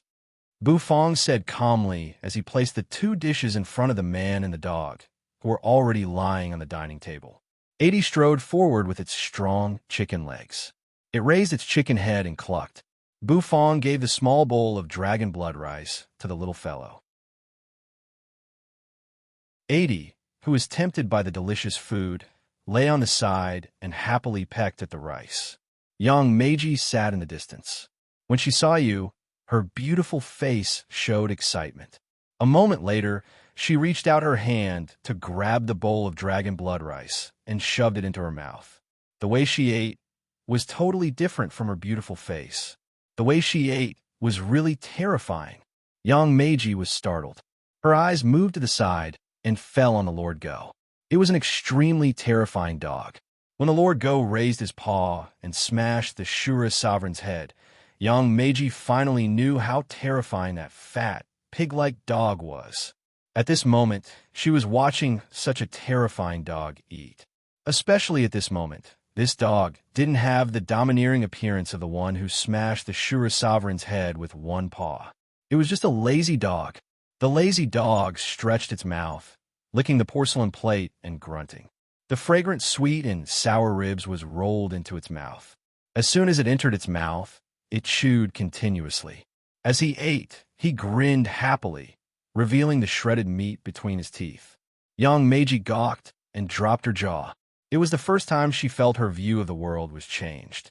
Was this the demeanor of a legendary expert? It seemed to feel Yang Meiji's frozen eyes. The Lord Go, who was happily eating the sweet and sour ribs, froze. A moment later, its eyes narrowed, turning to look at Yang Meiji with sharp eyes. The dog's nose opened, puffing out white smoke. It bared its teeth, using its paw to pull the sweet and sour ribs to its chest. It was extremely vigilant. The corners of Yang Meiji's mouth twitched. Was the Lord Go protecting its food? Yu's mouth was bulging. As she chewed, her beautiful face became plump. Her beautiful eyes gazed at the dragon blood rice and the porcelain plate, munching unceasingly. This group of gluttons. She couldn't help but want to eat. Yang Meiji cursed inwardly. Bufang gently exhaled, pulled a chair over, and lay down on it. His whole body felt relaxed. This time, he felt a little tired after making a move. The true energy in his body was almost completely exhausted. Tilting his head, Bufang looked into the distance, his face emotionless. He was thinking about who he should trick to become an apprentice chef. After finding apprentices, he had to train them. That way, they could run the restaurant well. 1 month wasn't a long time, actually. Who should I look for? That clown ain't gonna walk. I don't think it's feasible. That guy's the head of family. He doesn't have time to practice cooking. Bufang pondered. He still had to find 2 apprentices, which gave Bufang a headache. Finding an apprentice chef was really a difficult thing to do. More importantly, even if he found a target, if the target's cooking talent didn't meet the system's requirements, he wouldn't be able to become an apprentice chef. Thus, this wasn't a simple task. Nethery held the porcelain plate, stuck out her tongue, and licked it clean. The surface of the plate even reflected the light. Bufang tilted his head, staring at you. You was a little surprised. Blinking her beautiful eyes, she carefully put down the porcelain plate. I won't lick it anymore, you said seriously. Bufang's gaze, which seemed as if he wanted to deduct her dragon blood rice, made her nervous. However, Bufang didn't plan to deduct Yu's appetite. Instead, he looked at Yu and suddenly had an idea. This woman was a netherworld woman, and she loved to eat. Would it be possible for her to become an apprentice chef? As he looked at Yu, Bufang's gaze became brighter. He felt that this was a good idea. Maybe you could really become a good apprentice chef? Wasn't it said that every glutton had the potential to become an outstanding chef? You were so outstanding, and your appetite was so big. Maybe there would be a pleasant surprise. Buffon's gaze shifted and fell on Lord Go. Looking at Lord Go, whose fat was jiggling, Buffon directly ignored him. Forget about this fat dog. He was a lazy dog that only knew how to eat. Eat and sleep. Sleep and eat. Only this lazy dog knew how to eat. With this comparison, Buffon felt that it was really feasible to make you an apprentice chef. Hence, Buffon stood up from his chair, and his eyes lit up. Wearing the vermilion robe, he slowly walked toward you. He pulled out a chair close to you and sat down. The muscles on his face twitched, and the corners of his mouth twitched, revealing an ugly smile. Yang Meiji looked at this scene from afar. Yang Meiji, who was watching from afar, raised her brows. Why did Owner Boo have such a perverted smile? What did he want to do to the beautiful Sister Netherworld? Yang Meiji was confused. She felt that she should do something. Sister Netherworld was really beautiful. Was Buffon going to do something bad? Yang Meiji stood up, and her huge figure instantly covered Buffon, giving him a huge pressure. Owner Boo, let go of Sister Netherworld. Yang Meiji said seriously. When Yang Meiji said that, she felt a sense of justice in her heart.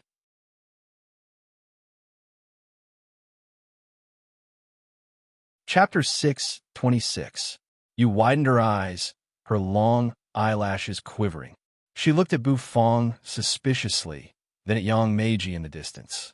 Her bulging mouth chewed for a while. With a gulp, she swallowed the dragon blood rice in her mouth. Her rosy lips were stained with oil, which looked pretty bright and mesmerizing. Buffon had just come to you. Hearing Yang Meiji's roar, his entire body shivered. He turned his head in surprise, looking at Yang Meiji. Yang Meiji propped up her giant head, her brows arching. She looked at Buffon as if she was looking at a pervert. Buffon was bewildered. What kind of look was that? As the owner Boo, the god of cookery who wanted to stand at the top of the food chain in this fantasy world, how could he be a pervert? Buffon was too lazy to care about Yang Meiji. He turned his head and looked at you, who was chewing with her eyes wide open. How was it? Was the dragon blood rice tonight good? The muscles on Buffon's face twitched. Instantly, he forced a smile. That smile made Yang Meiji's hair stand on end. You listened to Buffon, nodding her head. Good, right? Come on. Since it's good, eat more. Buffon turned around, grabbing 80's porcelain plate. He poured the dragon blood rice onto Yu's plate, pushing it toward you. 80 raised his chicken head, which still had a grain of dragon blood rice on it. His face was blank. What happened? After swallowing the dragon blood rice in her mouth, she squinted her eyes and pouted. Her heart was filled with joy as she nodded her head. She reached out her greasy hand, grabbed a handful of rice, and continued to stuff it into her mouth. On the other side of the table, Lord Go opened his dog eyes, chewing the sweet and sour ribs. The aroma of the sweet and sour ribs diffused. Slurp, slurp. There was something wrong with Buffon today. Lord Go placed his paw on the table, chewing as he glanced at Buffon. The way Buffon tilted his head and smiled wretchedly made Lord Go even more suspicious. Buffon's smile was really creepy. The smile on Buffon's face gradually disappeared. The corners of his mouth twitched as he said to you seriously, if it's delicious, do you want to try cooking it yourself? However, when you heard what Buffon said, she immediately widened her eyes and shook her head. No, I just want to eat. You just need to eat. Buffon felt as if an invisible arrow had shot into his heart. As expected of the foodie Nethery. You can eat. You're awesome. All right. When Lord Go saw Buffon's deflated look, he suddenly let out a chuckle. Buffon touched his nose and glanced at Lord Go. Why? Do you want to try cooking sweet and sour ribs? No. Lord Go, only want to eat. Lord Go proudly shook his head and picked up a piece of sweet and sour ribs with his mouth. The rich fragrance of the ribs splashed instantly. Buffon's mouth twitched. This lazy dog. In the distance, Yang Meiji's expression relaxed. She immediately took a step back and sat on a chair, letting out a sigh of relief. It turned out that Buffon wanted her to cook for him. But Sister Nethery is so beautiful, I just need to eat. Yang Meiji thought to herself. Bufong was deflated twice in a row. He stood up helplessly. Every time he tried to find an apprentice chef, it was a very difficult task. His level of deception was still not good enough. However, he couldn't be blamed. After all, he was just a chef, a pure and unpretentious little chef. Bufong stood up. Although he was a little unwilling, he had no other choice. Facing these two gluttons, he was also helpless. He pulled a chair and sat in front of the restaurant. The sky in the distance gradually darkened. The setting sun revealed its beautiful colors, and the clouds rolled. It was too beautiful to behold. In the distant sky, several blackbirds flapped their wings, hovering in the sky as they flew away. There was also the faint sound of birds chirping in the air. Since the war had just ended, many people in Heavenly Mist City were repairing the city. Although the Heavenly Mist City's array would automatically repair the broken parts, if someone helped, the repair speed would be faster. After watching the scenery for a while, Bufong felt a little bored. He stood up, intending to return to the kitchen to practice cooking. Turning around, he saw Yang Meiji's giant figure. "Why are you still here?" Bufong asked, his face emotionless. Yang Meiji clutched her belly, smacking her lips. "I'm a little hungry. Owner Bu, can I order something?" Yang Meiji opened her eyes, looking at Bufong with a sincere face. At this moment, her nose was filled with the aroma of sweet-in, sour ribs, and dragon blood rice. The aroma made her heart itch. She looked at Bufong, and as soon as she said those words, a deafening sound came from her stomach. She felt rather embarrassed. Bufong was a little surprised. He nodded, standing up. "Order whatever you want to eat. Tell me when you're done," said Bufong. Then, he turned around and walked to the kitchen. Yang Meiji's eyes brightened. She turned to look at the menu on the wall. Shortly after, Yang Meiji ordered red braised meat. She still felt that eating meat was the best. In the past, her father used to cook red braised meat for her. As soon as she saw red braised meat, she missed her father's cooking. Bufong walked to the door of the kitchen. He suddenly thought of something. His footsteps paused in front of the door, looking at Xiaobai. Xiaobai rubbed its round head with a dumbfounded look on its face. Bufong blinked, turning to look at Yang Meiji, who was sitting on the chair with her giant body. At this moment, Yang Meiji was immersed in her memories. Bufong rubbed his chin, the corners of his mouth twitching. He nodded meaningfully. That meaningful smile made Yang Meiji, who was immersed in her memories, shiver. She couldn't help but look around. After ordering Yang Meiji's red braised meat, Bufong stepped into the kitchen. As soon as he entered the kitchen, Bufong rolled up the sleeves of his vermilion robe, taking a deep breath. It was time to show his real skills. Bufong planned to cook the red braised meat well this time. He walked to the kitchen cupboard and carefully rummaged through it. In the end, he found a piece of spirit beast meat that wasn't of a very high grade. He placed the spirit beast meat on the table. This spirit beast meat was a type of second-rank spirit beast meat, a very common type of spirit beast meat. He lightly patted the pork with the back of the dragon bone kitchen knife, twirled the knife in his hand, and prepared to start cooking. Skillfully cutting the meat, he cut the spirit beast meat into pieces, placing them on a porcelain plate. The cut on each piece of meat was the same size. Bufong took out the black turtle constellation wok, rinsing it. Then, he opened his mouth, spitting out a mouthful of heaven and earth obsidian flame. As soon as the heaven and earth obsidian flame entered the black turtle constellation wok, the temperature inside the wok rose unceasingly. Shortly after, smoke arose from the wok. After pouring the oil over the wok, Bufong stir-fried some spear herbs. Then, he added the pork and began to stir-fry. This time, he didn't cook the red braised meat according to the recipe. Bufong thought that if he wanted to conquer Yang Meiji, he had to cook something that would make people yearn for him. Thus, Bufong chose to cook the ordinary red braised meat. That kind of simplicity was the easiest way to move people. Sizzle. Flames shot up into the sky. After stir-frying a few times, Bufong poured the spirit spring water into the wok, stir-frying it for a while. The inside of the wok was shaking slightly, and a fragrant aroma was constantly diffusing out. As the aroma entered Bufong's nostrils, he couldn't help but squint his eyes. This aroma was very simple. Inside the cloud mist restaurant, young Meiji sat on her seat, looking expectant. 80 spread its wings, dashing on the ground. It was desperate because it finally got a hold of itself. Its dragon blood rice was stolen. But what could it do? As a chicken with dreams, it could only run to vent the pain in its heart. Really uncomfortable. That bad woman. She stole my chicken's rice again.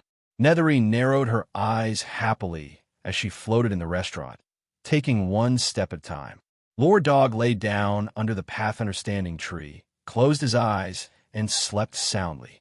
A piece of Path Understanding tree leaf slowly floated down, falling on Lord Go's nose. As he inhaled and exhaled, it drifted away. All of a sudden, an aroma wafted out of the kitchen.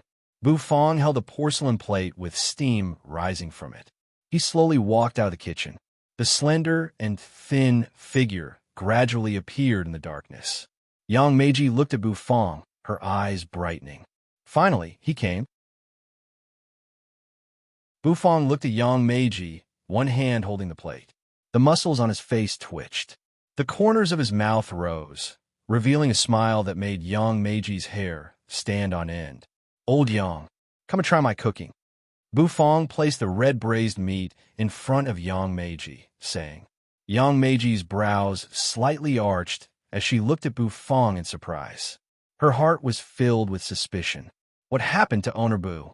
Yang Meiji swallowed her saliva, turning her head to look at the red braised meat in front of her. A thick aroma arose from the red braised meat, assailing her nostrils. It made Yang Meiji's pores open, and the hunger in her stomach increased. Not only that, Yang Meiji looked at the red braised meat, smelling the familiar aroma. She was dumbstruck. She stared at the red braised meat, forgetting to pick up her chopsticks. This familiar smell, Yang Meiji murmured.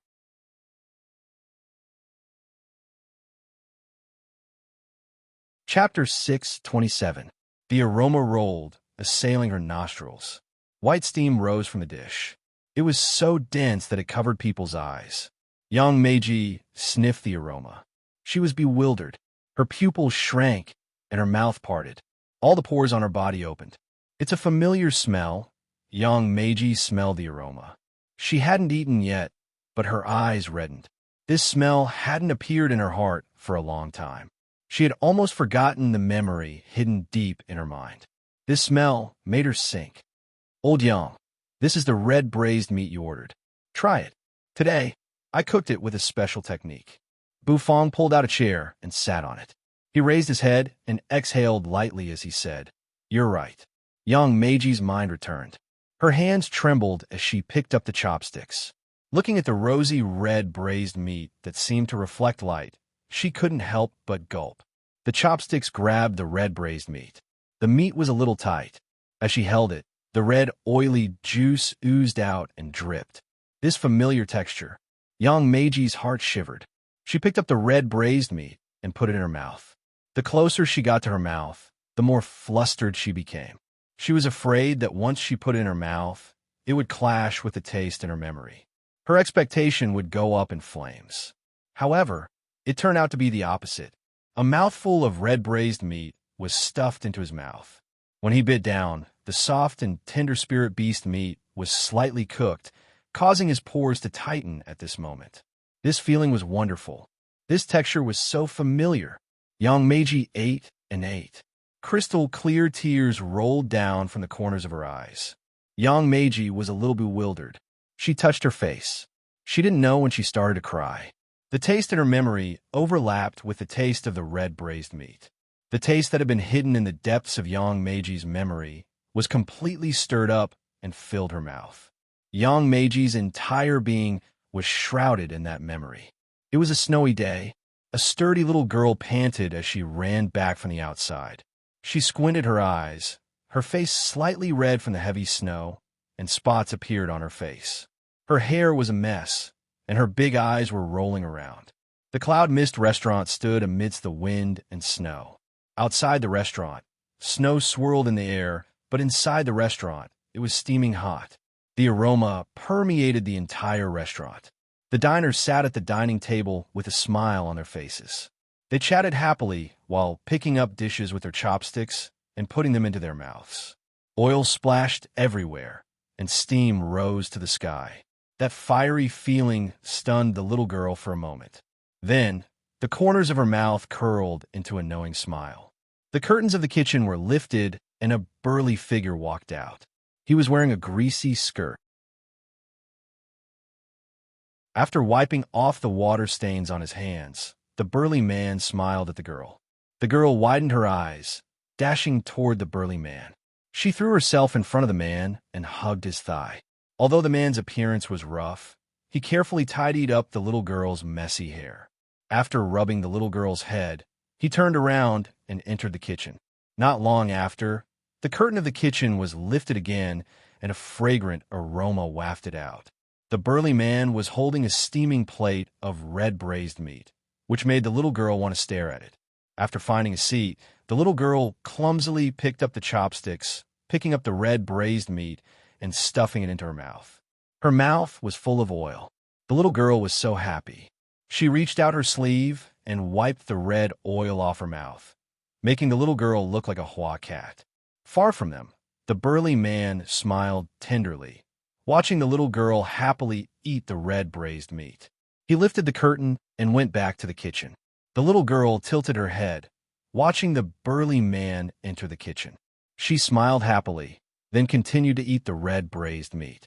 She opened her mouth and stuffed a piece of meat into it. Young Meiji sobbed. While eating the meat, she cried.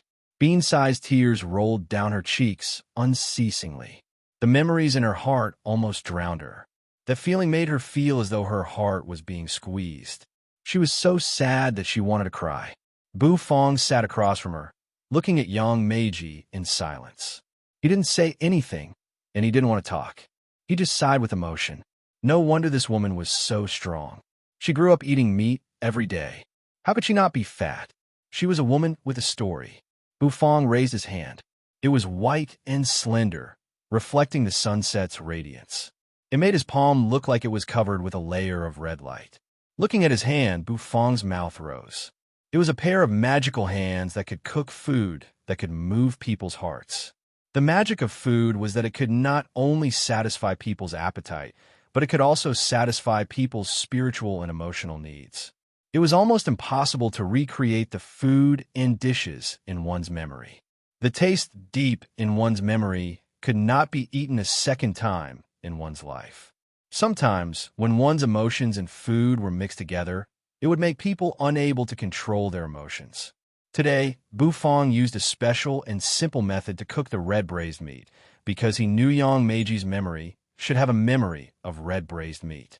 According to Yang Meiji, the original owner of the Cloud Mist restaurant, Yang Meiji's father was an expert in cooking red braised meat. Red braised meat had always been the Cloud Mist restaurant's signature dish.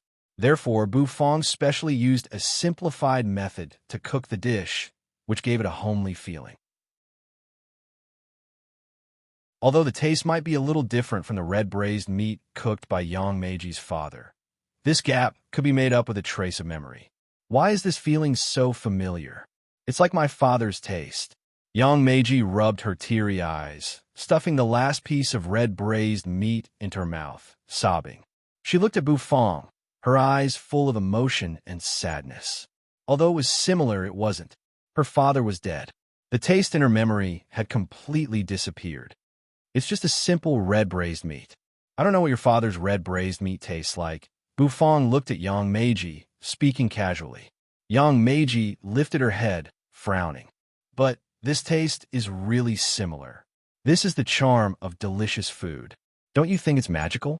The corners of Bu Fong's mouth rose, saying. Yang Meiji licked the sauce on her plate clean.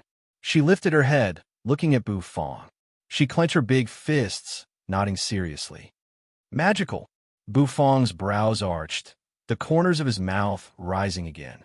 If it's so magical, if delicious food is so charming, do you want to learn it?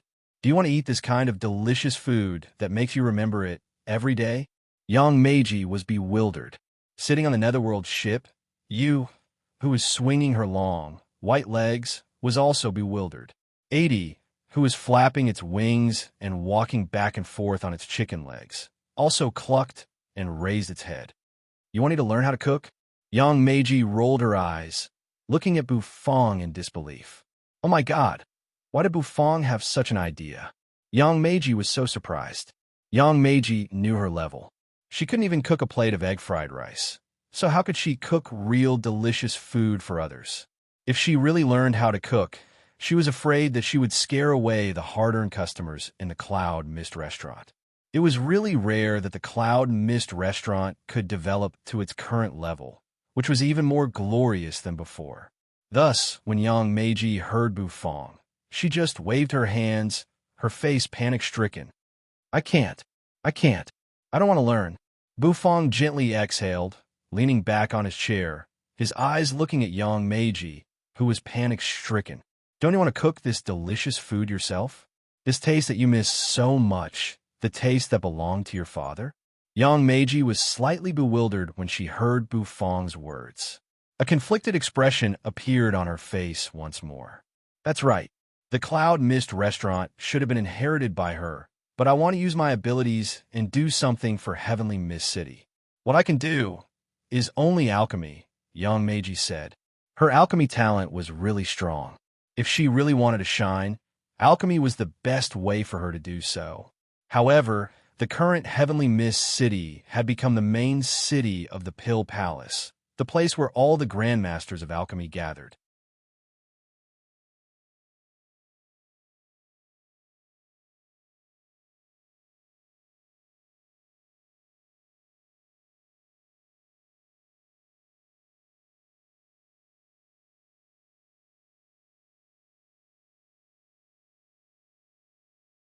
Her answer was too straightforward. She didn't even think about it. Although Nangong Wuk was a little amusing, at least his appearance was not bad. After all, he was Nangong Wuk, who had bewitched countless girls in Heavenly Mist City. You stared at Bufong, and her bright red tongue slowly licked her red lips. Conquering Nangong Wuk is meaningless. I just want to eat. Yu's body slightly jumped down from the Netherworld ship, and she stood in front of Bufong. Her long black hair cascaded down as she raised her head and looked at Bufong. All right, you can eat. You're awesome, Bufong said. Yu pouted, and she happily floated away. Her exquisite nose hummed a tune that was completely out of tune. Bufong heaved a sigh of relief. This woman had completely become a foodie. He hoped that she wouldn't become the next Lord Go. After all, this woman's figure was so beautiful. If she ended up like the Lord Go, it would be a sin. So, tomorrow, he would slightly reduce Yu's dragon blood rice. Bufong picked up 80, who was pacing on the ground, and angrily rubbed its head as he thought to himself. 80 was dumbfounded. As a chicken with dreams, why was its head always being rubbed? Was it because it was jealous of this chicken's beauty? The setting sun finally disappeared, and the rays of light dimmed. A crescent moon slowly rose from the horizon, and it hung high in the sky, emitting a cold radiance. Bufong closed the store's door, and he returned to the second floor. He walked into his room. He first went to the bathroom to wash his body, and he walked out of the bathroom. His hair was still wet, and his skin was still emitting white steam. Leaning against the window, Bufong fell into deep thought as he felt the chilly night breeze. The system wanted him to find 2 apprentices, and it wasn't easy to find them. The system had to evaluate their cooking talent. So, tomorrow, he would have to evaluate Young Meiji's cooking talent. As for the second apprentice, Bufong had a headache. Who would it be? Nangong Wan? Or someone else? Opposite the Cloud Mist restaurant, a group of people came in full swing. A store had just been bought. These people rolled up their sleeves, carrying a heavy wooden board from afar. They walked to the front of the store. Inside the store, lights flashed and people came in and out. It was so busy in the middle of the night. Several people worked together, hanging the board in front of the store. A figure clasped his hands, walking out of the store. Zhotong's hair fluttered in the night breeze. He clasped his hands, and the corners of his mouth rose. He turned around to look at the board behind him. Gluttonous Immortals Restaurant. Not bad. A look of satisfaction appeared on Zhotong's face as a sharp glint flashed in his eyes. Since the other was a chef, he would use a chef's way to solve the problem. Didn't you have a business in heavenly Mist City? Then he, Zhou Tong, would open a restaurant in heavenly Mist City. He didn't believe that the Valley of Gluttony's first-grade chef couldn't compete with a small restaurant. He couldn't beat that black dog, but opening a restaurant wouldn't hinder that dog, right? It couldn't be that the black dog would walk like a cat to the restaurant and slap the restaurant, right? As a civilized dog, he had to be civilized.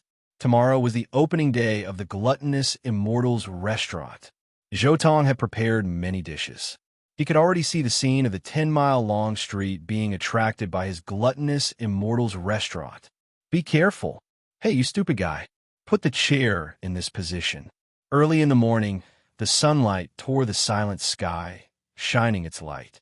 It sprinkled in front of Bu Fong's bed. Bu Fong squinted, slowly opening his eyes. Rubbing his hair, he sat on the bed and stretched his body. He was tired yesterday, but he had a good sleep this time. Yawning, Bu Fong used a velvet rope to tie his hair. He got off the bed and went to the bathroom to wash up. Then he put on the vermilion robe and went downstairs. As soon as he went downstairs, he saw young Meiji sitting in the restaurant, her face excited. Owner Bu, good morning. Young Meiji's eyes brightened when she saw Bu Fong. She was so excited. His giant body stood up from his seat, looking like a tiger.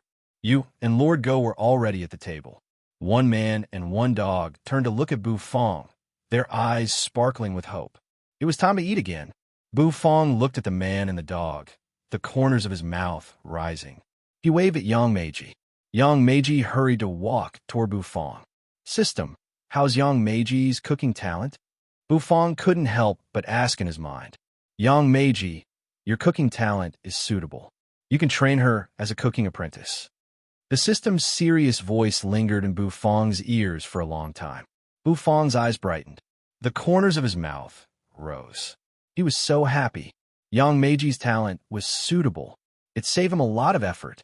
Come, follow me to the kitchen. Bu Fong waved at Yang Meiji.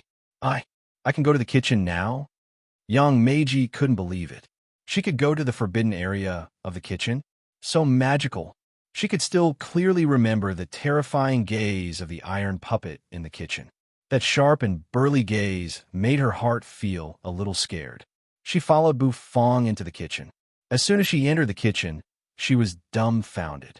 She was really shocked because she found that the kitchen in front of her was totally different from the kitchen in her memory.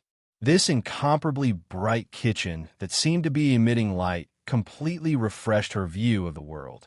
In her memory, the kitchen should be filled with the smell of grease, filthy, and pitch black. Bu Fong's kitchen had a faint aroma.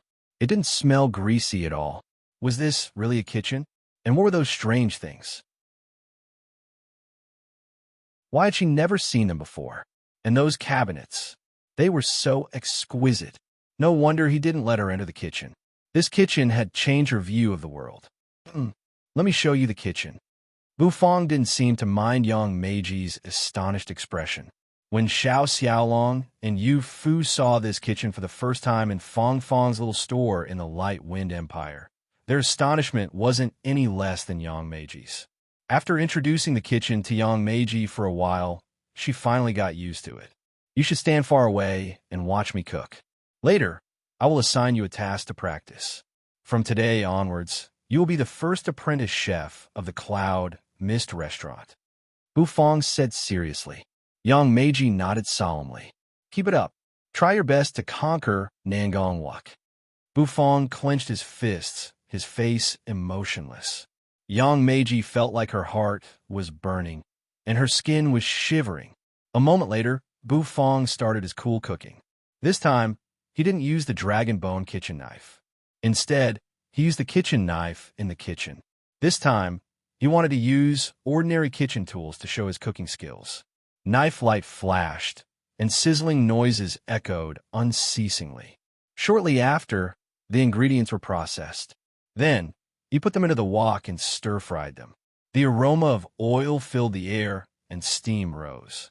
As Yang Meiji was mesmerized, Bu Fong began to stir-fry the ingredients. That cool scene made Yang Meiji's jaw drop, and she couldn't close it.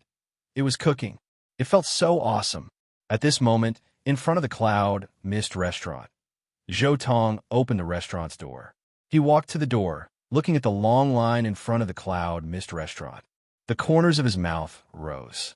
Behind him, a group of people was quietly preparing. They puffed out their chests, standing in front of the door. Zhou Tong waved his hand. Instantly, the red cloth covering the board was pulled down, and the three big words, Gluttonous Immortals Restaurant, emerged. Beat him, Gluttonous Immortals Restaurant. The corners of Zhou Tong's mouth rose. His hand flipped, and immediately booming sounds echoed.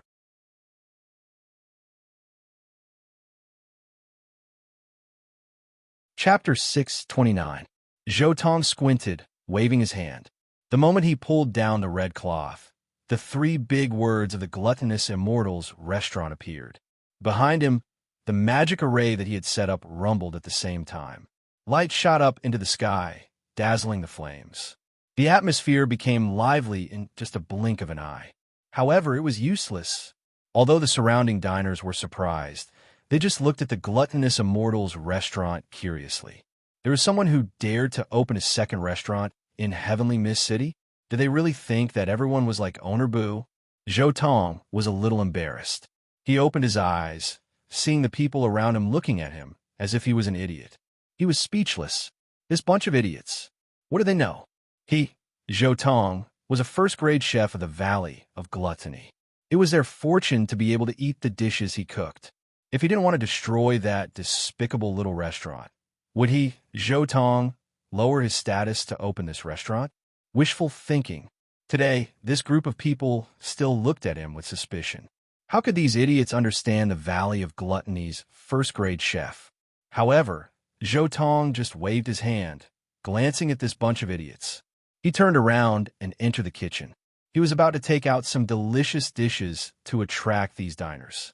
If he wanted to destroy the other side, it would be really hard if he didn't show his true skills. After all, according to his understanding, Buffon's Cloud Mist restaurant was really popular in Heavenly Mist City. The number of customers was really big. Thus, after a while, Zhou Tong walked out of the kitchen. At this moment, he was wearing the chef robe of the Valley of Gluttony. He held a wok in one hand and a kitchen knife in the other, walking to the door. He heated the wok and lit it up. He also ordered people to prepare the ingredients. Inside the wok, the hot oil boiled, releasing steam. The fiery red kitchen knife in Zhou Tong's hand spun, swinging its dazzling tail like a blazing broom. The ingredients were cut into small pieces under this kitchen knife. Zhou Tong's movements were really skillful. Moreover, his movements were like floating clouds and flowing water, making people feel that it was really beautiful. He cut the ingredients. Zhou Tong held the flaming kitchen knife and twirled it, then put it away. In the next moment, he prepared a large porcelain bowl and poured spirit energy into it. Then, he poured boiling hot water into the bowl. Zhou Tong did not care about the scalding heat inside. True energy covered his palm, and he began to use a special technique. That cool kneading technique was dazzling and mysterious. The true qi around his body undulated continuously, as if it was dancing. This was a special technique used by the Valley of Gluttony to process flour. Every chef had gone through systematic training. In the Valley of Gluttony, there was a specialized school that specialized in training chefs. Every chef in the Valley of Gluttony had graduated from that school. Whether it was Wen Rinshou or Zhou Tong, they were both students of the Valley of Gluttony Academy. There were even first-grade chefs among the students of that academy. After kneading the flour, Zhou Tong could not help but exhale. He raised his head and noticed that there were already quite a few people around him who were attracted by his actions. Many people were curious as to what dish he was cooking. After mixing the diced ingredients together, he then kneaded them together with the flour that was kneaded into a ball. Zhou Tong then threw a small ball of flour into the wok of oil. The oil in the wok was boiling, and the white foam was rolling. The moment the ball of flour entered the wok made a sizzling sound. Oil splashed everywhere, and steam rose to the sky. The white foam rolled even more violently. In an instant, a wave of fragrance wafted out. That fragrance made the eyes of the surrounding diners brighten. They were extremely surprised. Many people looked at each other. It seemed like this restaurant was not ordinary. Yang Meiji watched as Bu Fong poured that spoonful of drunken sauce onto the sweet and sour ribs. Her face revealed an excited expression, and she was filled with admiration. Looking at Bu Fong's smooth movements and the way he used true energy during the cooking process, Yang Meiji was even more shocked. She always thought that cooking was much easier than refining pills. However, after watching Bu Fong cook, she knew that the things he used were much more than refining pills. It was really a skill and knowledge. It was not as simple as refining pills. When Bu Fong saw Yang Meiji's excited face, the corners of his mouth twitched. He took out a pitch-black and heavy kitchen knife from the knife case, handing it to Yang Meiji. As soon as she held the knife, Yang Meiji felt a heavy feeling. The true energy in her body seemed to be suppressed. Hold the knife. There are ingredients there. Today, your task is to cut them all, Bu Fong said casually. Then he picked up the sweet and sour ribs and dragon blood rice for the two foodies outside, walking out of the kitchen. Yang Meiji held the knife, her muscles twitching. This kitchen knife was terrifyingly heavy, and it continuously absorbed her true energy. How could it be so magical? Holding the kitchen knife, Yang Meiji walked to the spot Bu Fong had instructed her to. There were piles of radishes piled up like a small mountain. Did he want her to cut radishes? Moreover, she had to cut radishes for a whole day. Bu Fong walked out of the kitchen. Dense steam and thick aroma filled the air as he carried two dishes. The man and the dog, who had been waiting at the dining table, had their eyes brighten. After placing the sweet and sour ribs and dragon blood rice in front of Lord Go and Yu, the man and the dog couldn't wait to dig in. However, after eating a few mouthfuls, Yu found something wrong. She lifted her head, her long hair falling from her forehead.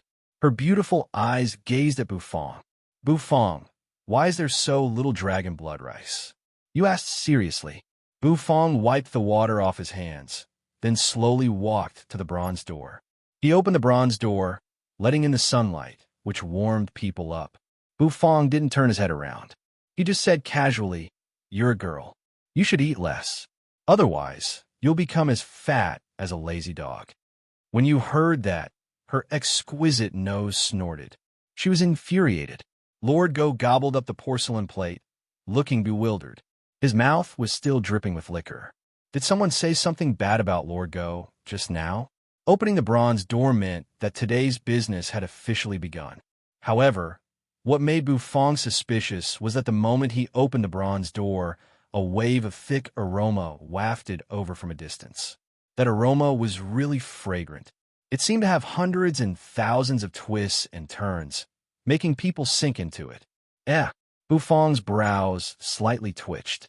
He smelled the aroma and stood at the entrance. The number of customers that day had decreased by a lot. Many people turned around and squeezed into the distance. What was going on? Bu Fong's heart was suddenly filled with doubt. He looked into the distance and saw that there were many customers there. Steam and aroma were rising from there. Could it be that someone was cooking there? Looking at the bustling scene, could it be that a new restaurant had opened there? However, it wasn't as if Bu Fong didn't have any customers. He still had a lot of customers. After all, Bu Fong's reputation in Heavenly Mist City was quite great. It wasn't something that a newly opened restaurant could suppress. Thus, Bu Fong didn't care much about it.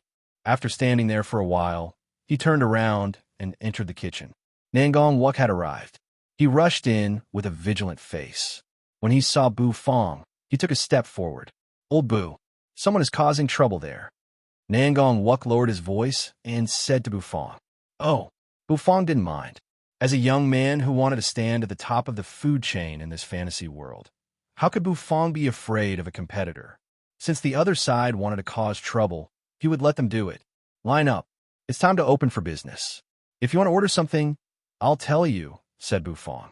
Then, he turned around and entered the kitchen. Nangong Wuk looked at Bu Fong's back with a face full of admiration. As expected of old Bu, he was domineering and didn't fear any opponent. Nangong Wuk found a seat and ordered a bowl of Buddha jumps over the wall soup. Every day, he would order a bowl of Buddha jumps over the wall soup. The aroma became thicker and thicker, filling people's mouths and noses. Many customers in the line outside felt their hearts itch. They were attracted by the aroma, so they turned around and entered the restaurant opposite. The Gluttonous Immortals restaurant was a newly opened restaurant. In front of the restaurant, a group of people were holding golden deep-fried meatballs and eating them happily. With a bite, the meatball emitted dense steam, and the ingredients inside trembled. That rising deliciousness made many diners swallow their saliva. In just a short while, the restaurant was surrounded by a bustling crowd. Zhou looked at this scene with satisfaction. As expected, with him, Zhou making a move, how could he not deal with the little chef opposite him? No matter what, he was a first-grade chef in the Valley of Gluttony. Any dish he made was enough to become his signature dish. This is just the first step. There are still many surprises waiting for you. Zhou gaze looked in the direction of the Cloud Mist restaurant. Looking at the gradually decreasing number of customers in front of the restaurant, the corners of his mouth couldn't help but rise. The number of customers was decreasing, but they were still there. Zhou goal was to destroy the Cloud Mist restaurant. He wanted to make it so that there wouldn't be a single customer in front of the restaurant, or at least only a few customers. Otherwise, how could it be considered as destroying the restaurant? Zhou was very confident. As a chef from the Valley of Gluttony, which was extremely competitive, he understood the principle of competition. To squeeze out a small restaurant, it was as easy as flipping his hand. Bufang walked out of the kitchen, his brows slightly furrowed. This was because he could clearly feel that the number of customers today had decreased by at least half. There was no doubt that these fewer diners were attracted by the restaurant across the street. Bufang pulled a chair and sat in front of the restaurant. The popularity of the restaurant in the distance did not seem to have decreased, and it was still in full swing. Bufang looked on expressionlessly. Yu strode forward with her sparkling feet, standing beside Bufang, her black hair hanging down. Bufang turned his head, looking at Yu, and raised his head. Yu glanced at Bufang, lightly snorted, and then turned to leave. Obviously, this woman was still angry at Bufang for reducing her dragon blood rice. The corners of Bufang's mouth twitched. This woman, all of a sudden, when Bufang was looking at Yu's back, the system's familiar voice suddenly rang in his head. Temporary mission. As a young man who wants to stand at the top of the food chain in the fantasy world, the prestige of the god of cooking must not be challenged. To any provocation, you must fiercely fight back. Please destroy the restaurant opposite you within 3 days. Mission reward: paper-wrapped fish recipe.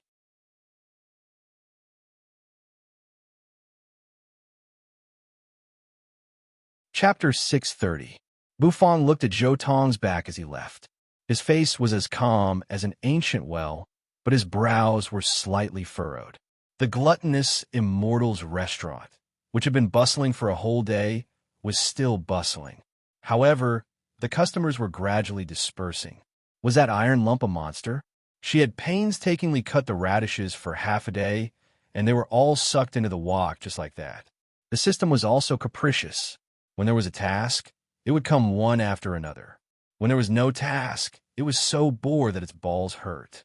He waved his hand, and the black turtle constellation wok instantly flew out, soaring in the wind. Bufang said. After Bufang had done all that, he carefully selected a bunch of herbs from the kitchen cupboard, placing them on the table. He walked to the restaurant's front door, where Bufang was standing up from his chair, yawning as he prepared to close the bronze door. Bufang exhaled. It seemed like it was time to show his real skills. When Rincho was his role model. That idiot. He had used the name of the Valley of Gluttony's Wanderer to duel with others. More importantly, he had lost the duel and lost his kitchen knife. He would let that kid be arrogant for a few more days. When the time was ripe, he would take out his secret dish. It would definitely ignite all the customers. At that time, the Gluttonous Immortals restaurant would become the #1 restaurant in Heavenly Mist City. Taking a step forward, Whitey arrived in front of the pile of radish fragments. With a twist of its stomach, A pitch-black hole appeared and sucked all the radish fragments into it. That knife was F**king poisonous. Anyway, it was good. He could completely suppress the cloud mist restaurant, and it wouldn't be long before he could destroy it. Yang Meiji had always thought that after becoming Bu Fong's apprentice, she would be able to learn how to cook. However, she had never thought that the first thing she had to learn was to cut vegetables. She had only cut 1/3 of the radishes, and she was completely dumbfounded. However, he didn't expect that this little chef's background wasn't simple. He couldn't do anything to Bu Fong. Beside her, there was a tall pile of radishes. These radishes were neatly cut and looked pretty good. Don't look at it anymore. In the future, Xiao Bai will handle the dishes for you when you practice your knife skills, said Bu Fong. Since the other party dared to open a restaurant in the heavenly mist city and even open it opposite the cloud mist restaurant, he naturally had the confidence to do so. The curtain of night slowly approached and the sky darkened. The setting sun gradually covered its afterglow, leaving only a little light shining. Judging from the aroma wafting in the air, the chef's culinary skills were definitely not weak. This aroma was very rich, and it contained spirit energy, causing Bu Fong to involuntarily narrow his eyes. Simply terrifying. These stupid people. Paper-wrapped fish? This is a rather famous dish, but I wonder if the cooking method provided by the system will be any different, Bu Fong thought to himself. He curled up on the chair and curled up the corner of his mouth. With a slash of a knife, the radish was cut into 2 halves. With another slash, the radish was cut into 2 halves. A moment later, Bu Fong walked into the kitchen. Yang Meiji's eyes were bloodshot as she stared at Bu Fong. He was the first chef to die while cutting vegetables. Yang Meiji really wanted to use these words to express her innermost feelings, but when she thought of Nangong Wuk happily eating the dishes she cooked, her heart suddenly became happy. Indeed, this temporary task wasn't that easy. Zhou Tong was bewildered. A moment later, his face turned red. Why did he have an impulse to beat that kid up when he looked at his emotionless face? Outside the kitchen, faint footsteps arose. However, Bu Fong was really interested in this temporary task. At least, he was interested in the reward of this task. That was why the system had arranged such a difficult temporary task. So soon, young Master Nangong would be able to taste her cooking. Awesome, your head. Yang Meiji exhaled deeply. She suddenly felt energized again. At the gluttonous immortal's restaurant. Yeah, are you scared? The corners of Zhou Tong's mouth rose as he sneered. It's useless even if you're scared. This great chef's goal is to destroy you. Yang Meiji was an alchemist, so of course, she was very familiar with herbs. Bu Fong raised his finger, pointing at the radish in the distance. He nodded, signaling Yang Meiji to continue. Then you're awesome, said Bu Fong, his face emotionless. However, it wasn't Zhou Tong's final goal. His final goal was to destroy this restaurant and regain the Valley of Gluttony's prestige. This time, Zhou Tong's original plan was to force his way in and directly capture the chef who had defeated Bu Fong. Then, he would ruthlessly beat him up. Kid, now you know how powerful my Valley of Gluttony is. This great chef just opened a small shop, and it could crush your restaurant that you've worked so hard to manage. Don't you feel sad? Don't you feel hopeless? Zhou Tong clasped his hands, a smug expression appearing on his face. However, after thinking about it carefully, the anger in Zhou Tong's heart slowly subsided. He sneered at Bu Fong, then turned and left without saying a word. Bu Fong was a little annoyed. Why were these people from the Valley of Gluttony so ruthless? He had just killed Wen Rinshou, and now there was Zhou Tong. Moreover, this Zhou Tong knew how to open a restaurant opposite his. His goal was to destroy the Cloud Mist restaurant. You open the restaurant opposite? Asked Bu Fong. Yang Meiji glanced at Bu Fong. Only a ghost would believe you. Don't be afraid. The task later will be very easy, said Bu Fong seriously. Kill him directly. Destroy the other side. The other side was also a restaurant. If he wanted to destroy the other side, Bu Fong really had to think carefully. Yang Meiji's eyes were wide open, and her eyes were bloodshot. The blood vessels were so thick that it looked very scary. He clasped his hands leisurely, his face expressionless. Moreover, he was using such a heavy kitchen knife that was constantly absorbing spirit energy to chop vegetables. Zhou Tong had succeeded. The popularity of his gluttonous immortals restaurant had far exceeded his expectations. She did not think about the reward. The task was not completed yet, so the reward was just a fleeting cloud. She gasped for air, and her entire arm trembled. In the restaurant, if you continue like this, I choose to give up.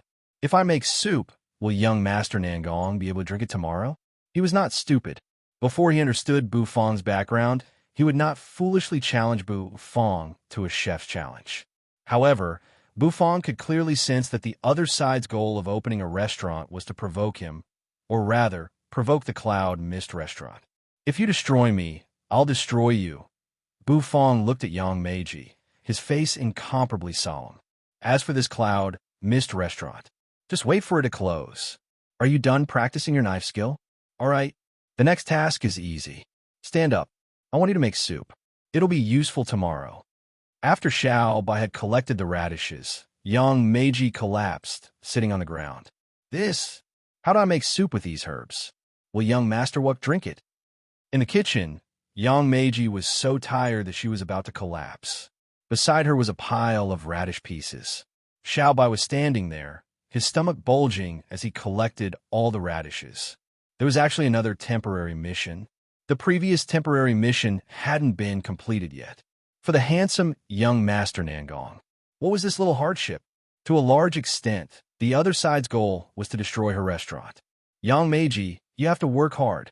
She felt that if she continued, she would die.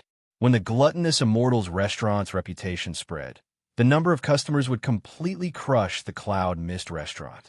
Did Yang Meiji really think that she had cooking talent? Honor Bu, was he deceiving her? The system's serious voice reverberated in Bu Fong's head, causing Bu Fong to be slightly dazed. Yang Meiji felt her arm stiffen, as though it was filled with lead. Every move she made was incomparably heavy. Don't think that you're invincible just because you defeated a chef from the Valley of Gluttony. This time, this great chef wants your restaurant to close down. When Rincho, that idiot, can't compare to me, I will let you know what despair is. Zhou Tong sneered coldly. After Zhou Tong sent off the last customer, he let out a long sigh. Zhou Tong asked the waiter in the restaurant to clean up the utensils. Then, he took off his chef robe, clasping his hands as he leisurely walked toward the Cloud Mist restaurant. Today was the gluttonous immortals restaurant's first opening, but it had attracted half of the Cloud Mist restaurant's customers. She rolled up her sleeves, revealing the bulging muscles on her arms. Holding a kitchen knife, her mouth was trembling. Bu Fong's voice broke Yang Meiji's daze, causing her to turn her gaze toward him. Bu Fong stood up from where he was curled up. He calmly looked at Zhou Tong, who was acting cool. The moment he smelled the aroma of the dish, Bu Fong's heart had already made a judgment. He walked in front of Xiao Bai, patting Xiao Bai's plump belly. In the next instant, Xiao Bai's purple eyes flashed. Soup! Yang Meiji, who was sitting on the floor, instantly got up. Her eyes instantly lit up. In the next instant, with a loud bang, the bronze door of the restaurant closed. After closing the door, Bu Fong went to the kitchen. He raised his head, squinted, and wore an unfathomable smile on his face. As expected, the other party also wants to destroy the Cloud Mist restaurant. If so, I won't be polite. When she saw the medicinal ingredients that Bu Fong took out, the expectant smile on her face instantly froze. He opened his mouth, spitting out a ball of golden flame. The flame was scorching, causing the temperature in the kitchen to instantly rise. Although the Cloud Mist restaurant was not the first branch of Bu Fong's restaurant, since someone came to provoke Bu Fong, he could not tolerate it. Practice well. If you don't accumulate steps, you can't reach 1,000 miles. If you want to become a good chef, you need to practice bit by bit. Bu Fong clasped his hands, saying calmly, after you finish practicing your knife skills, I have a new task for you. Indeed, it was the people from the Valley of Gluttony who were stirring up trouble. The corners of Bu Fong's mouth slightly rose. After entering the kitchen, Bu Fong first looked at the small mountain of radishes, then at young Meiji, who was gasping for breath, as though she was about to die. Young Meiji was instantly speechless. She once again picked up the incomparably heavy kitchen knife, continuing to cut the radishes. "Don't stop. Continue to cut. Cut all the ingredients properly," said Buffon. Young Meiji was dumbstruck as she looked at the iron puppet. She watched as the puppet's stomach closed up and its purple eyes twinkled. Holding its fat belly, it turned around and left with a dull face.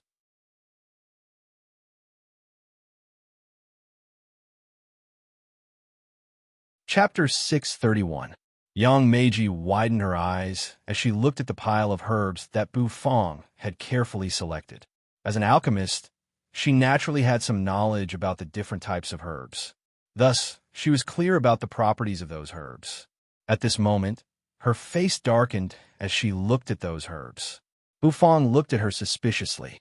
"Who said that the soup made from these herbs is for Nangong wok?" Young Meiji was bewildered.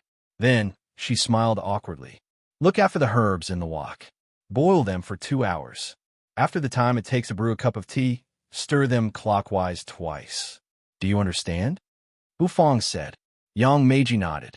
What Buffon said was really easy. No wonder he said that it wasn't tiring. Compared to using the heavy kitchen knife that absorbed true energy to cut carrots, this task was really easy. After Young Meiji took over Buffon's work, Buffon turned around and squatted down again. He seemed to be fiddling with something in the cupboard. After a long time, Buffon took out an earthen jar. Young Meiji stirred the medicinal soup while looking at Buffon suspiciously. She found that the earthen jar was a little familiar, as though she had seen it somewhere before. When Buffon placed the earthen jar on the stove, a strange smell spread out from the earthen jar. Young Meiji's nose twitched. A moment later, she opened her eyes, and her pupils seemed to have light shining. This is stinky tofu." Young Meiji cried out in surprise. Buffon's stinky tofu. It was famous in the entire Heavenly Mist City. It should be known that in the Magical Hand Conference, the stinky tofu shone brilliantly and caused many alchemists' furnaces to explode. That unbelievably stinky smell. It left a deep impression in everyone's memory. More importantly, although this stinky tofu smelled really stinky, it tasted really good. Could it be that Owner Boo wanted to make stinky tofu this time? However, what was the relationship between this stinky tofu and this medicinal soup? Young Meiji was puzzled. Although she didn't understand, her heart was filled with curiosity. She didn't ask too many questions and just continuously stirred the medicinal soup. As the heaven and earth obsidian flame boiled, the medicinal soup in the Black Turtle constellation wok began to slowly emit spirit energy. Although it wasn't strong, it shook Young Meiji's spirit. Buffon glanced at Young Meiji. He rolled up his sleeves, raised his palm, and lightly patted the seal. Bang! Immediately, the lid was opened, and a dense stench drifted out from the jar. It was really smelly. Young Meiji, who was closest to them, had a dark expression on her face. Why did Onorbu bring this stinky tofu here? Can't you just let me boil the soup properly? Suddenly, Young Meiji's eyes widened. She had a bad premonition. She looked at Onorbu in shock. He discovered that Buffon had actually poured the stinky tofu from the clay jar into the Black Turtle constellation wok. Dong, dong, dong. Pieces of stinky tofu were placed into the pot and floated in the medicinal soup. The stench spread in just a blink of an eye. Young Meiji's movement froze. Her face didn't have any expression. Onorbu, you're a liar. Didn't you say that this task was easy? Are you sure it's easy? Smelling that stench, Young Meiji felt as if the whole world had abandoned her. The most important thing was, when the stinky tofu was mixed with the medicinal soup, the stench became even thicker. It was so stinky that it could shake the heavens and the earth. Onorbu made such stinky tofu. What did he want to do? To take revenge on society. Buffon scooped out the last piece of stinky tofu from the clay jar. Satisfied, he placed the jar down. Smelling the stench, the corners of his mouth rose. Come on. You must strictly follow the standard I told you to boil the soup. After you're done, just leave it here, said Buffon. After saying that, He nodded at young Meiji solemnly. Then, he turned around, clasped his hands behind his back, left the kitchen, and walked toward his room while young Meiji had a look of despair on her face. In the kitchen, the stench filled the air. This time, the stench could make people break down. Valley of Gluttony, an old man wearing a long robe, was slowly walking along the path that bordered the lake. The wind that blew over from the surface of the lake caused his white hair to flutter. Behind the old man, several young people wearing chef robes were slowly following him. However, those young people seemed to be afraid of the old man's prestige. They didn't dare to approach him. They just followed him from a distance. If the old man had any orders, they would appear immediately. All of a sudden, the old man halted his steps. He turned around, looking at the vast, dark blue lake. Above the lake, there were birds and spirit beasts flying high in the sky, crying out. It was a clear blue expanse. The young people in the distance were bewildered. They halted their steps and didn't dare to breathe loudly. They didn't know what the old man was going to do. They saw the old man raise his palm. A beam of light flashed in his palm. A moment later, a teleportation array expanded in front of him. Teleportation array? The young people were a little confused. In the next moment, an incomparably miserable figure appeared in the teleportation array. That figure was rather familiar, causing the few youngsters to involuntarily widen their eyes. Senior brother Wenrincho? Many people cried out in surprise. That was because they recognized who that person was. How could their senior be in such a sorry state? Although Senior Wenrincho wasn't the strongest chef in their line, he was still ranked on the tablet of gluttony. Even though he was ranked at the bottom, he was still much stronger than third-grade chefs like them. Wenrincho's face was dejected. His figure was extremely strong, but now he looked extremely dispirited. His beard was unshaven, and his eyes were lifeless. He lost. He lost in a chef's challenge. The wind on the lake blew over, bringing with it a slight chill. It made Wenrincho more awake. He opened his eyes and saw the white-haired old man in front of him. His body trembled, and with a thud, he knelt on the ground. "Teacher, I've lost." Wenrincho's eyes became clearer. He knelt on the ground, and his voice was trembling. The old man's imposing manner made him feel fear. "You don't have to call me teacher. Ever since you lost to the chef outside the valley, you are no longer my disciple. You reap the bitter fruit that you've plucked," the old man said faintly. Wenrincho was stunned. His eyes revealed a hint of struggle, and his heart was incomparably painful. The old man raised his hand, and his long sleeves fell down, revealing a crystal-clear finger. That finger touched Wenrincho's head. In the next moment, Wenrincho felt his body tremble. "From today onwards, you are no longer my disciple. However, I've already suppressed the tablet of gluttony's oath.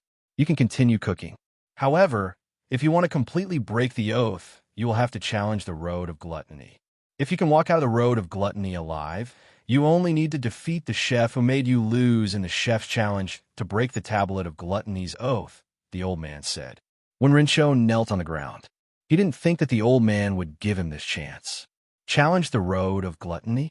Although Wenrincho heard that it was an extremely terrifying road in the Valley of Gluttony, he had no other choice. He had to challenge it. When he walked out of the road of gluttony, he would definitely crush Bu Fong. "All right, you can scram now." After the old man finished speaking, he didn't care about Wenrincho anymore. He clasped his hands behind his back, facing the huge lake. In the lake, there were fishes jumping out, splashing water everywhere. Wenrincho staggered up from the ground and gave a deep bow to the old man. Then he turned around and left. His figure quickly disappeared from sight. The few young people looked at each other. Challenge the road of gluttony. Could Senior Wenrincho do it? That was a true road of death. Many Valley of Gluttony's geniuses had died on that road. That was a true road of no return. They couldn't understand the old man's choice. Only the old man faced the huge lake, his heart calm. Central part of the Hidden Dragon Continent. Within the territory of the Hidden Dragon Royal Court, a rumbling sound came from a mountain that was emitting a five-colored radiance. After a while, several figures stepped out from the five-color mountain. They stood in the air, and a terrifying aura filled the surroundings. Jiaoyu is dead. The ancient Shura city's army was almost completely annihilated. Our plan this time is considered a complete failure.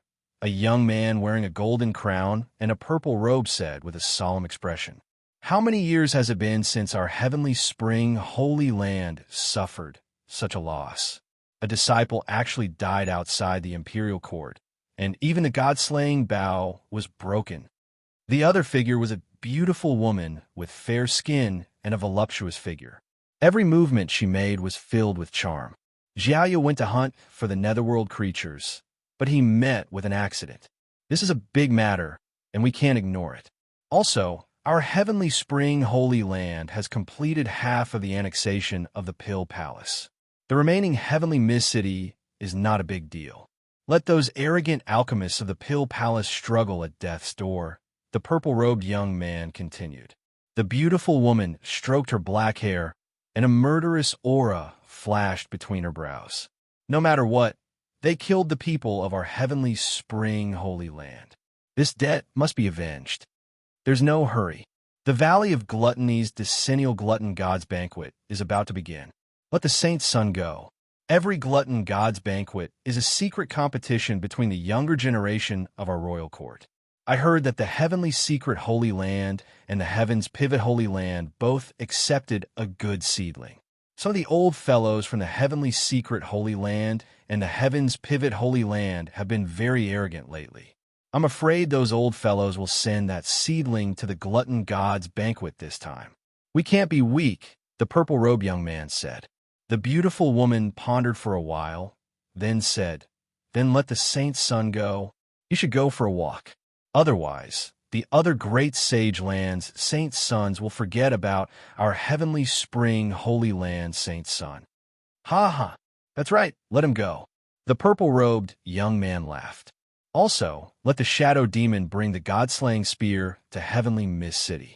The dignity of the holy land cannot be challenged. That netherworld creature dared to kill the people of our heavenly spring, so he must be punished. With the shadow demon's cultivation, it should be enough. Early morning, sunlight shone through the window. Opposite the Cloud Mist restaurant, Zhou Tong's Gluttonous Immortals restaurant had officially opened for business. The restaurant's entrance was already crowded with people. He had also started to prepare his own wok and started to cook. The thick aroma of the dishes wafted around.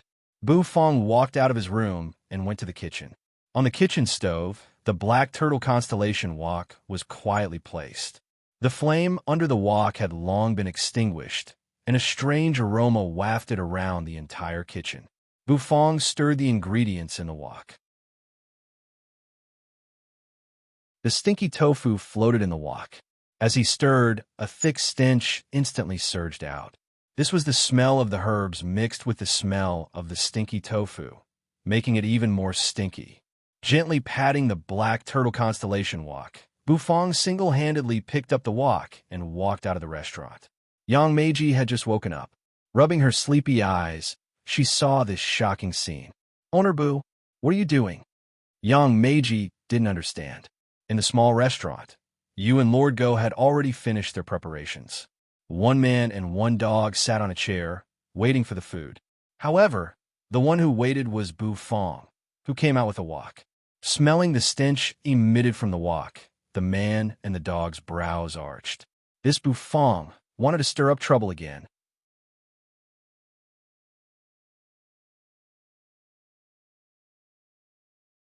Chapter 632. Creek. The bronze gate was pushed open. Bu Fong held the black turtle constellation wok with one hand, walking away. He had actually walked out of the restaurant's area. Many diners looked at Bu Fong in a daze, as though they didn't know what owner Bu was going to do this time. They saw Bu Fong walk not far from the Gluttonous Immortals restaurant.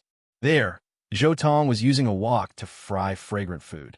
He stared at Bu Fong, who was walking out with a wok, in shock. What was this little chef doing? All of a sudden, Zhou Tong's eyes narrowed.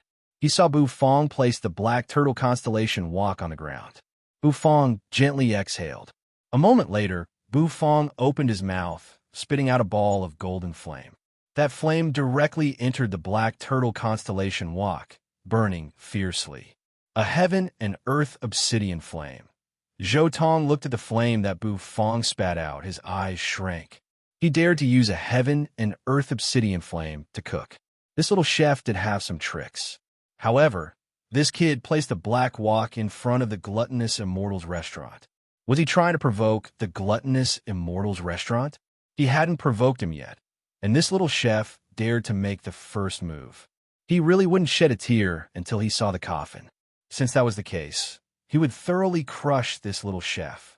He would let him know how strong the chefs of the Valley of Gluttony were. He wasn't that dumb when Rincho.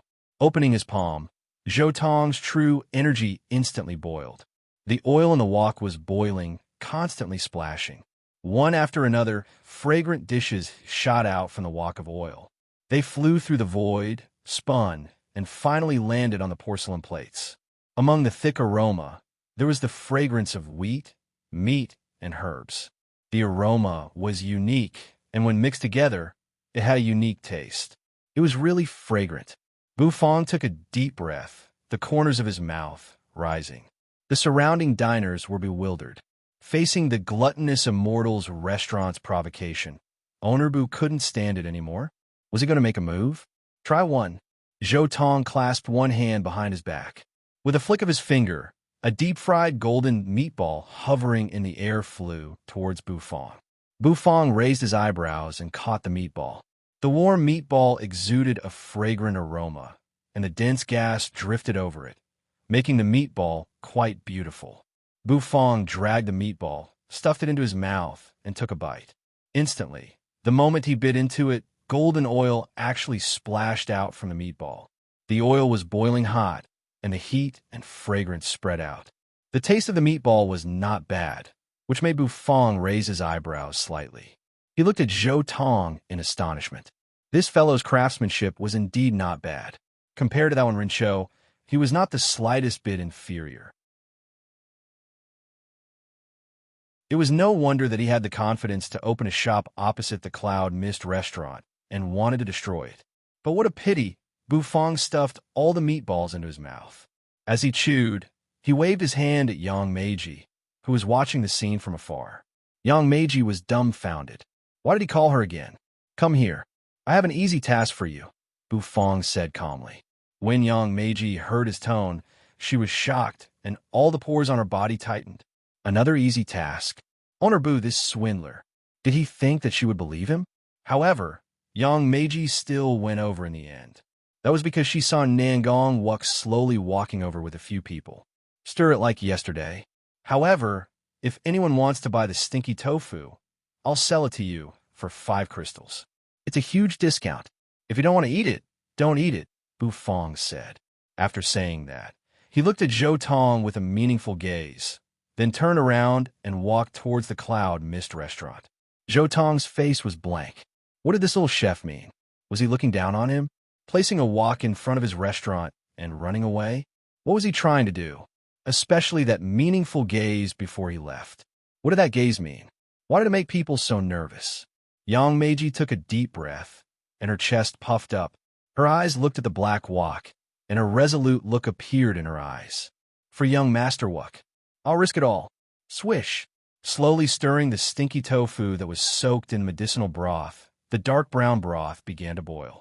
A stench that was so thick that it could cause people to collapse spread out.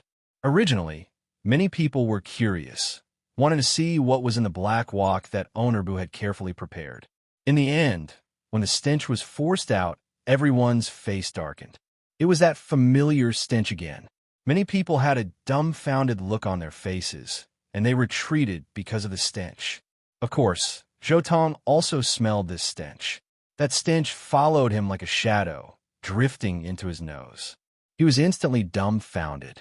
Stench. Stench. Why was it a F***king stench? Did that little chef take the wrong thing? What kind of joke was this stinky dish that couldn't be smelled? Was this a dish? Was this a dish that could be eaten? Wah, this stench. It's really unforgiving. It's still that familiar smell, and it's still that familiar recipe. This is Owner Bu's. No, you're wrong. This time, the recipe is even more stinky. The faces of the diners, who were suffocated by the stench, were filled with black lines. However, everyone was in an uproar. Stinky tofu, Owner Boo's signature dish. A dish that stinks to the heavens. The one that was unrivaled in a magical hand conference. A strange dish. Almost everyone present had seen Owner Boo's dishes before. Although the stench was unbearable, it was rare that no one retreated. Instead, they revealed expressions of eagerness. Of course, it was Zhou Tong's first time seeing stinky tofu. The stench of the improved stinky tofu was beyond Zhou Tong's understanding. This kind of thing could even be called a dish. Wasn't it just cooking sh*t? As a chef from the Valley of Gluttony, Zhou Tong really couldn't bear this stench. From his point of view, a dish must be fragrant. Fragrance was the most direct expression of a dish. A dish with a fragrant aroma could make people feel extremely happy. That was a true dish. The thing in front of him, which had a heaven-piercing stench, had nothing to do with the dish. From afar, Nangong Wuk and the others were flying over. This time, Nangong Wuk had a lot of people following him. Nangong Wan wore a veil, looking incomparably gentle. The familiar smell of the stinky tofu made her furrow her brows. However, very quickly, her brows relaxed. Sorceress and Sheng had an intoxicated look on her face as she sniffed the stench. Her towering chest heaved up and down as she ran toward the black turtle constellation Wok with her straight and voluptuous legs. Stinky tofu. It's actually stinky tofu. Sorceress and Sheng was incomparably excited. This was Owner Boo's famous dish. It was a dish that smelled so bad that it made many alchemists famous. Nangong Wuk excitedly walked in front of the black turtle constellation Wok. He said to Yang Meiji, who was staring at him in a daze, "Old Yang, are you helping Owner Boo sell stinky tofu? This stinky tofu is really stinky. How much is it? Give this young master a piece." When Zhou Tong heard Nangong Wuk's words, his eyes almost popped out. Was this guy an idiot? He actually wanted to spend crystals to buy such a smelly dish? Did he have nothing better to do than to buy stinky food? Yang Meiji looked at Nangong Wuk. Her face was flushed with excitement, and it was rosy. Good, good. 1 piece of stinky tofu for 5 crystals. Yang Meiji said excitedly. Nangong Wuk gently looked at Yang Meiji and smiled. His handsome face dazzled Yang Meiji, and she felt suffocated. She scooped up a piece of stinky tofu and gave it to Nangong Wuk. Nangong Wuk grabbed it and stuffed it into his mouth. After taking a bite, Nangong Wuk's eyes instantly widened. This taste, this smell, all the pores on his body seemed to open up at this moment. It felt even better than before. When Zhou Tong saw Nangong Wuk holding a piece of pitch-black tofu and stuffing it into his mouth, he sucked in a breath of cold air. When he sucked in a breath of cold air, the stench immediately surged into his nose, and his face darkened. It was King Stinky. He never would have thought that the little chef would actually do such a thing. Previously, when the tofu was not stirred, the stench was not obvious. Now that it was heated and stirred, the stench was simply overwhelming.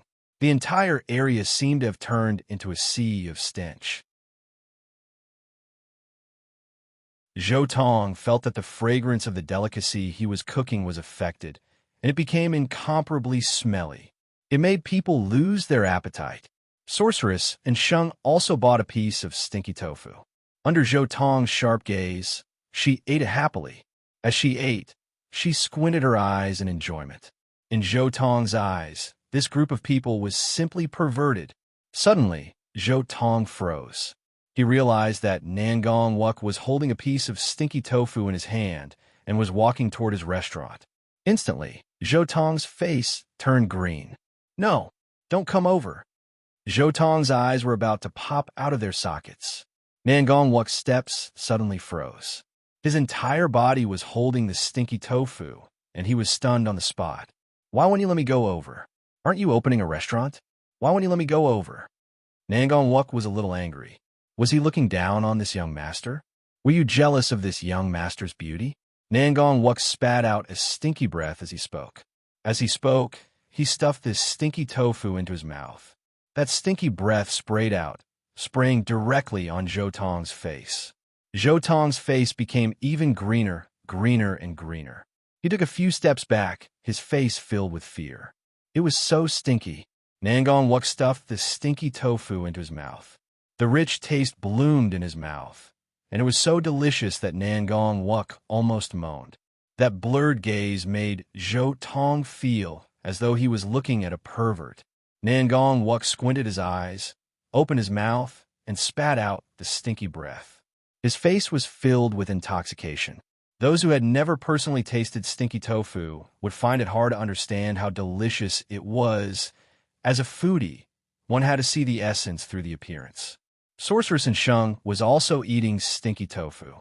She curiously moved toward Zhou Tong's restaurant, raised her head, and chewed on the stinky tofu while looking at Zhou Tong with a puzzled expression. "Boss, how much is this meatball? Give me one." Zhou Tong's face was filled with fear. This group of people were crazy. In the distance, the diners gathered in front of the Black Turtle Constellation Walk, fighting to be the first to buy the stinky tofu. It was not easy to eat Ownerbu's stinky tofu. After all, Ownerbu would not easily cook stinky tofu. Thus, in front of Zhou Tong's restaurant, a group of diners were holding a piece of stinky tofu and chewing on it. That stinky breath seemed to transform into a black gas that enveloped Zhou Tong's restaurant. The smell caused Zhou Tong's chest to heave up and down, and he almost vomited blood, especially after this group of people finished eating the stinky tofu. They ran in front of him with faces filled with excitement, asking him how much he was selling his fried meatball. When they opened and closed their mouths, the stinky breath would spurt out. This group of people was definitely doing it on purpose. So many stinky breaths filled the air. It was so stinky that he wanted to die. What kind of restaurant was this? The people here were all crazy. Zhou Tong's heart almost collapsed. He never would have thought that Bu Fong would actually make such a move, completely unconventional. What happened to the promised fair competition, where they would destroy each other?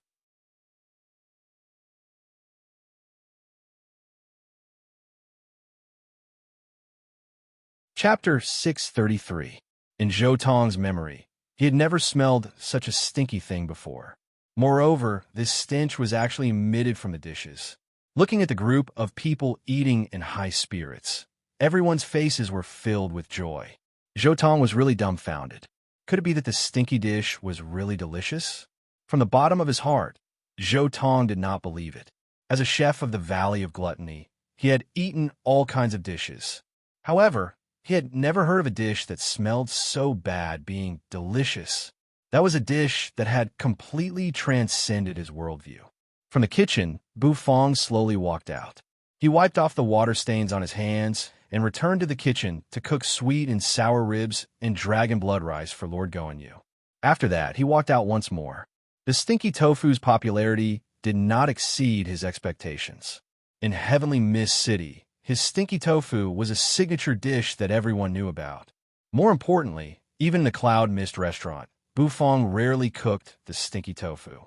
Hence, the diners in Heavenly Mist City rarely had the chance to eat it. This time, being able to eat the stinky tofu was really a surprise. The diners in Heavenly Mist City were not fools. From the moment Zhou Tong's restaurant opened opposite Ownerbu's, they knew that he was coming aggressively. However, they did not care. They only knew that they would go to whoever's dishes were delicious. Hence, they did not care about how many restaurants there were in Heavenly Mist City. They could imagine that in the future, restaurants would pop up like bamboo shoots after a spring rain in Heavenly Mist City. However, they did not care about that. The only thing they cared about was whether or not they would be able to eat delicious food. For example, Ownerbu's stinky tofu. This time, being able to eat the stinky tofu made them really happy. It was extremely stinky, but they were also extremely happy. Speaking of which, they really had to thank Zhou Tong. If not for him, Ownerbu would not have taken out such a delicious dish that was unrivaled in a magical hand conference. In order to thank Zhou Tong, many diners specially ran to his restaurant to inquire about the price of the dish. They wanted to buy a portion of Zhou Tong's dish. However, they did not expect that when Zhou Tong looked at this group of people, it was as if he was looking at a bunch of lunatics. A large amount of stench rushed over, causing Zhou Tong's face to turn green. Bufang walked to Yang Meiji with his hands behind his back. There wasn't much stinky tofu left in the wok. The soup was boiling, and steam was rising. Yang Meiji's face was flushed, and her face was full of excitement. Seeing that the stinky tofu was sold in her hands, that sense of accomplishment almost made her fall. This was something that could not be experienced when refining pills. Yang Meiji suddenly felt that learning cooking from Bufang was not a bad idea. Bufang picked up a piece of stinky tofu from the black turtle constellation wok. Black gravy dripped down from the stinky tofu, and under the sunlight, the stinky tofu was sparkling and translucent. If it wasn't for the overwhelming stench, this stinky tofu would have been very appetizing. Bufang glanced at Zhou Tong, whose face had turned green. He slowly swung his arm. Immediately, that piece of stinky tofu sped towards Zhou Tong. Don't say that I'm bullying you.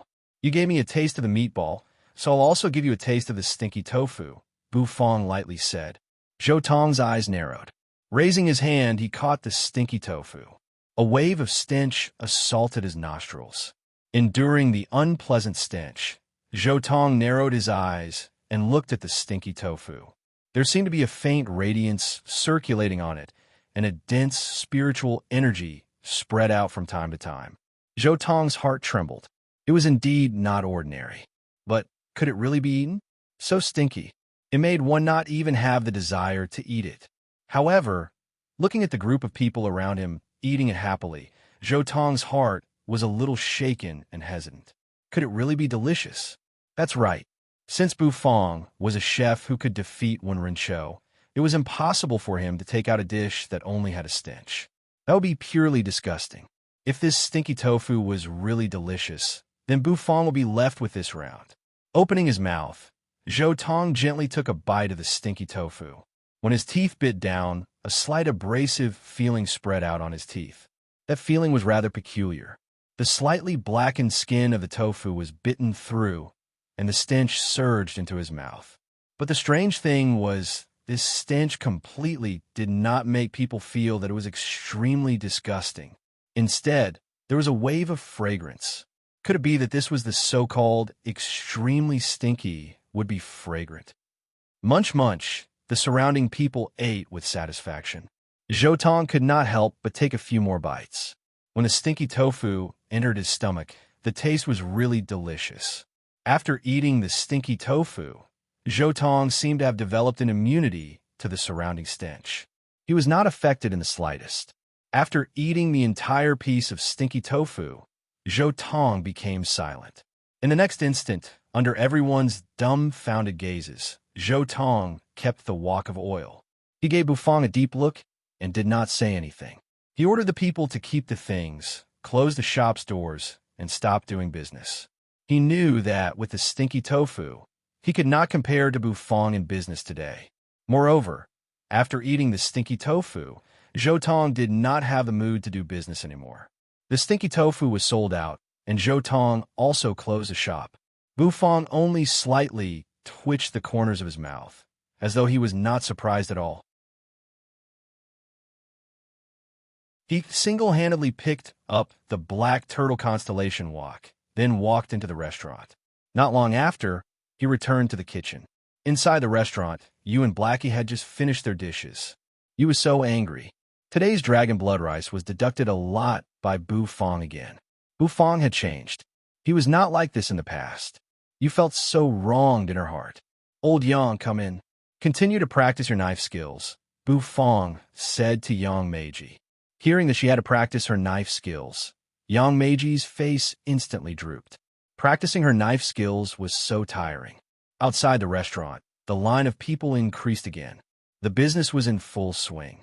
However, Bufang's brows furrowed because the system did not judge that he had completed the abrupt task. Obviously, Zhou Tong had not given up. The next day, when Bufang opened the bronze door, there were already many diners outside. They all looked in surprise at Zhou Tong, who was standing in front of the cloud mist restaurant with a wok. Zhou Tong saw Bu Fong, and his mouth cracked into a smile. This time it's my turn. Light the fire, heat the wok. Rumble, rumble.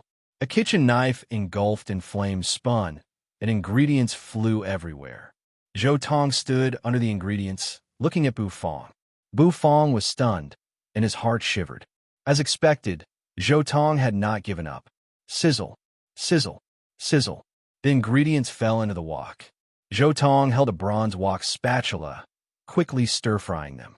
A thick fragrance continuously spread out. Moreover, the stir-frying sound seemed to be able to shatter the sky, causing everyone to be incomparably shocked. That stir-frying sound was extremely loud. It was like layers of waves of fire slapping over. Bu Fong looked at Zhou Tong's movements in surprise. This technique was extremely dazzling, and it seemed that the control of the ingredients and spirit energy was extremely mysterious. The thick fragrance spread out, causing everyone's face to reveal an intoxicated expression. Compared to the stench of Bu Fong's stinky tofu yesterday, Zhou Tong chose to use the incomparably fragrant smell to defeat Bu Fong today. The fragrance spread out, as though it had transformed into a real tiger, roaring at everyone, causing their hearts to tremble. This is the cooking technique of the Valley of Gluttony, the extreme control of fragrance. Zhou Tong said. Bu Fong narrowed his eyes, seriously watching Zhou Tong's cooking. Suddenly, Bu Fong seemed to have discovered something strange, and his brows instantly twitched in surprise. He realized that Zhou Tong's mental energy fluctuation was not very strong. Although it was there, it was only to support the cooking technique. Bu Fong's cooking techniques might not be as good as Zhou Tong's, but Bu Fong used his mental energy to cook. His control over the flow of spirit energy in the dishes, as well as the energy fluctuations, was much stronger than Zhou Tong's. This might be the difference between mental energy cooking and cooking technique cooking. Since the other party wanted to compete in fragrance, then let's compete. Bu Fong gently exhaled, and green smoke curled up from his hand. Instantly, the black turtle constellation wok expanded with the wind, smashing in front of the door with a bang. Bu Fong opened his mouth and spat out a ball of golden flame. That flame scuttled into Bu Fong's hand, and with a casual toss of Bu Fong, it fell into the black turtle constellation wok. An iron net densely covered the mouth of the wok. Bu Fong took out various ingredients from the system dimensional bag. These ingredients flew out, and the dragon bone kitchen knife in Bu Fong's hand surged out. Since the other party wanted to fight, then Bu Fong would properly fight with him. True energy entered the dragon bone kitchen knife, and the dragon bone kitchen knife instantly became resplendent. Roar! A dragon's roar resounded through the sky. Zhou Tong only saw a golden light flash in front of his eyes, and in the next instant, he saw ingredients falling from the sky. Bu Fong's fingers held a handful of iron needles, and at the instant the ingredients fell, Bu Fong threw the iron needles out. Swoosh! Swoosh! In a daze, the ingredients that were cut into pieces were actually pierced by the iron needles, falling on the iron net of the black turtle constellation wok, and even bouncing for a while. Boom! Flames soared into the sky. Bu Fong's mental energy surged out, and a terrifying mental energy spread out, causing everyone present to feel a wave of pressure. Bu Fong's cultivation might not be comparable to the others, but his mental energy was extremely strong. There seemed to be a ball of energy circulating in Zhou Tong's chest. Looking at the indifferent Bu Fong who chose to fight with him, he resisted the urge to let out a long roar.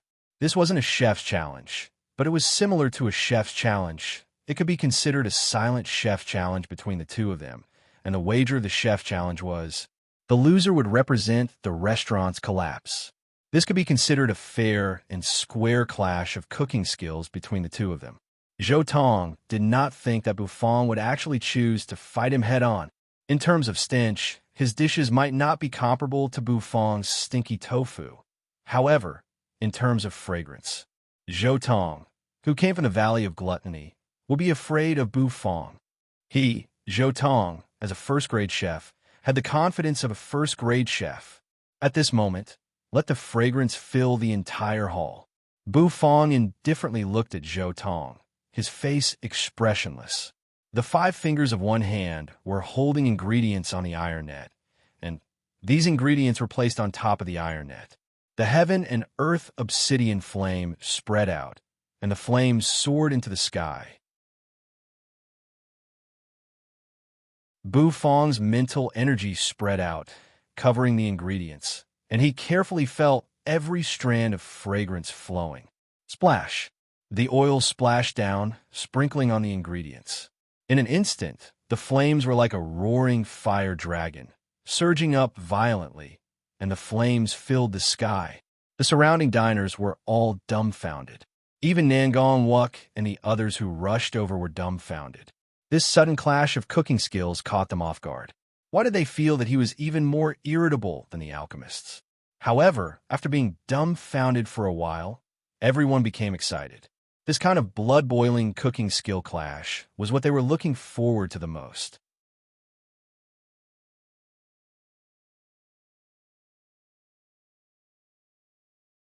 Chapter 634. This time, Bu Fong chose to barbecue. He used spirit energy to barbecue, and he used a lot of precious spirit beast meat. The aroma was so rich that it lingered for a long time, almost condensing into a substance. Tai, come and take a look. Your cooking is getting worse and worse. You should learn more from Owner Bu. Hades casually waved his hand, and the white-haired child appeared beside Hades, sitting down. Picking up his chopsticks, he picked up a piece of barbecue meat.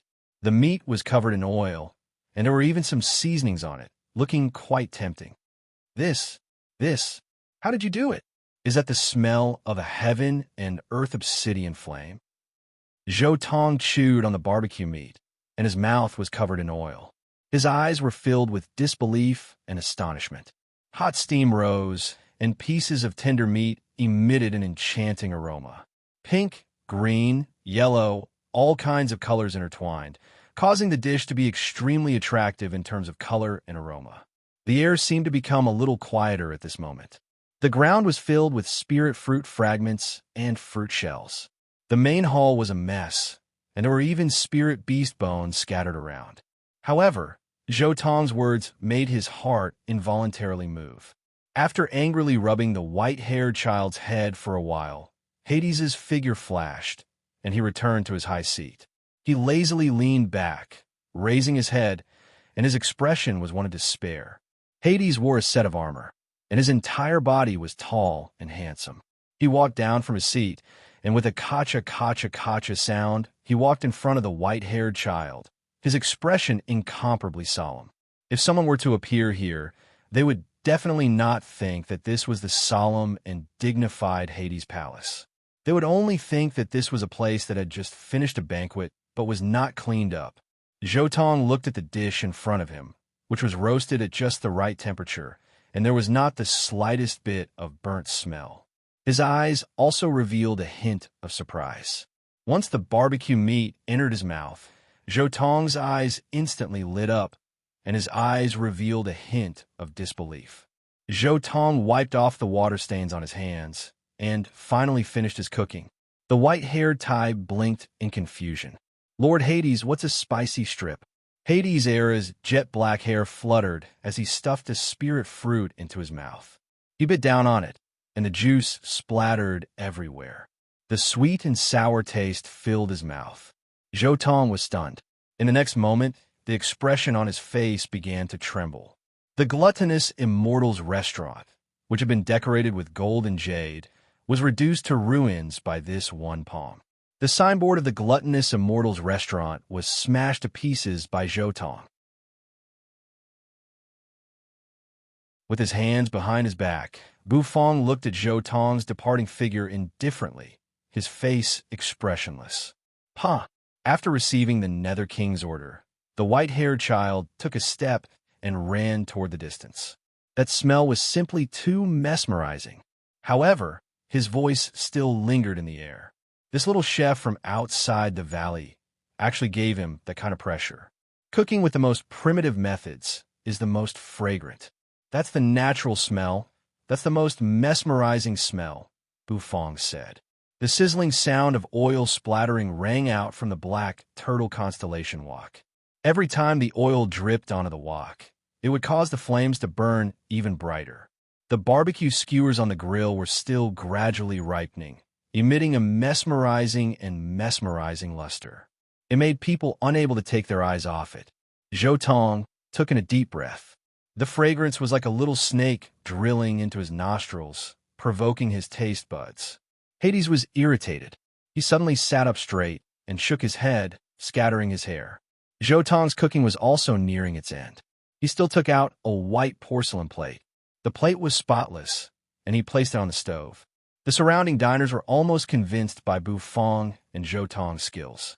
The fragrance of the two's cooking spread out, like two roaring beasts colliding in the air. After a while, he ran back with a mirror that was even bigger than his entire body. Panting, he placed a mirror in front of Hades. The two's cooking was really cool, causing many people to be dazzled. Zhou Tong believed that Bufong would definitely come to the Valley of Gluttony if Bufong wanted to make another breakthrough on the path of cooking. Nether energy appeared in Hades' hand. With a squeeze, the spirit fruits instantly turned into ashes. In the next instant, Hades shouted loudly toward the outside of the palace. After the last stir-frying, Zhou Tong's ladle shook, and instantly the fragrant dish was scooped out, pouring it onto the white porcelain plate. He held the dish and raised his gaze, looking at Bufong in the distance. There, Bufong had also finished the final step. However, from his eyes, one could see that he was also amazed by the spirit beast meat. Sizzle, sizzle, smells so good. It's the first time I've smelled something so fragrant. I really can't wait to have a taste. The white-haired child's face blushed. The surface of the two-world mirror rippled like water, and in the next moment, a blurry image appeared in the mirror. I want to eat spicy strips, Hades said seriously.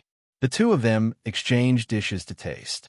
Naturally, they would know who won and who lost. The 10,000 bestial flame in the black turtle constellation wok became more intense. Wave after wave of fragrance surged out. Hence, Zhou Tong tidied up his cooking utensils, turned around, and walked away.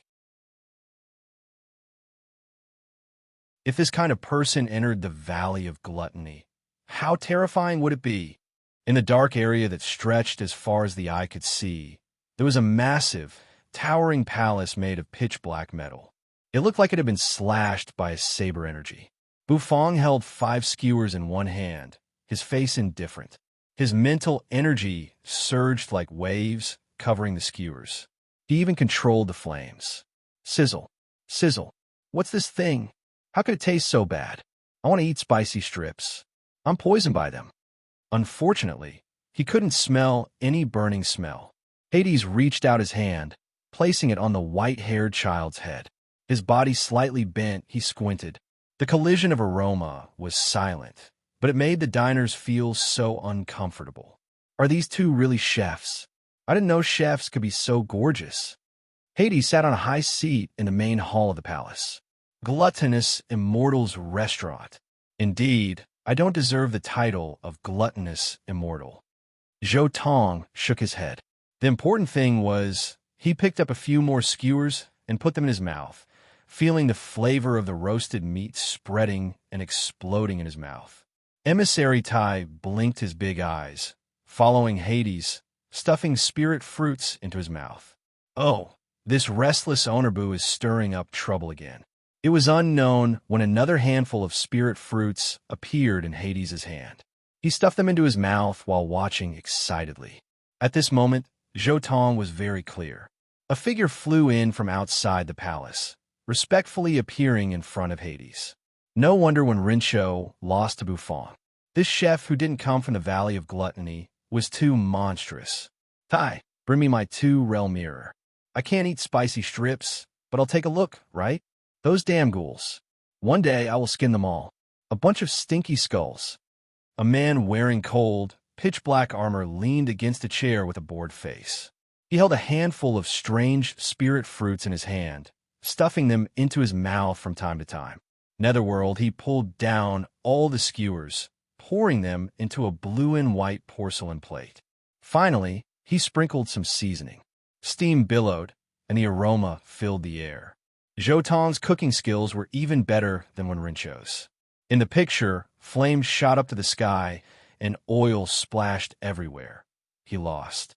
Jotong didn't say anything. This wasn't a chef's challenge, but the two of them had a tacit bet. Those damn ghouls had eaten all of I's spicy strips. They made I feel cold, lonely, and empty. He was so angry that his stomach was about to explode. This was the unique cooking technique of the Valley of Gluttony, which could bring out the aroma of the ingredients to the fullest. Boom! Jotong's technique was so skillful and unique. He had a strict control over every stir-fry angle. With that, Bufang's dish was completed. He just raised his palm, and in the next instant, he waved it at the gluttonous Immortal's restaurant. He sighed. He had lost this battle. With a wave of his hand, the blue and white porcelain plate in Bufang's hand flew up, drifting toward Jotong. Jotong had never seen barbecue before. However, according to Bufang's cooking method, which was to grill the ingredients directly on the flame, it was like the most primitive cooking method. This cooking method should have been eliminated, but Bufang could actually use this primitive method to cook such a fragrant dish. He placed the ladle into the wok. However, in the vast palace, there were very few people. After a long time, the Nether King scratched his head in frustration.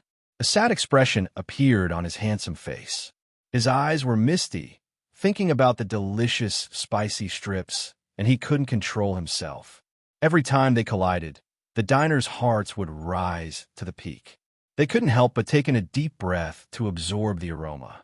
It should be known that those people were the most monstrous chefs in the Valley of Gluttony. They were all first-grade chefs, and some of them had even touched the threshold of special-grade chef. The tenderness of the meat, the aroma of the meat, and the aroma of the dish were all mixed together. Bufang, right? I'll be waiting for you in the Valley of Gluttony. At that time, I'll defeat you fair and square on the path of cooking. Jotong's figure gradually disappeared into the distance. He was called Tai, Hades' emissary.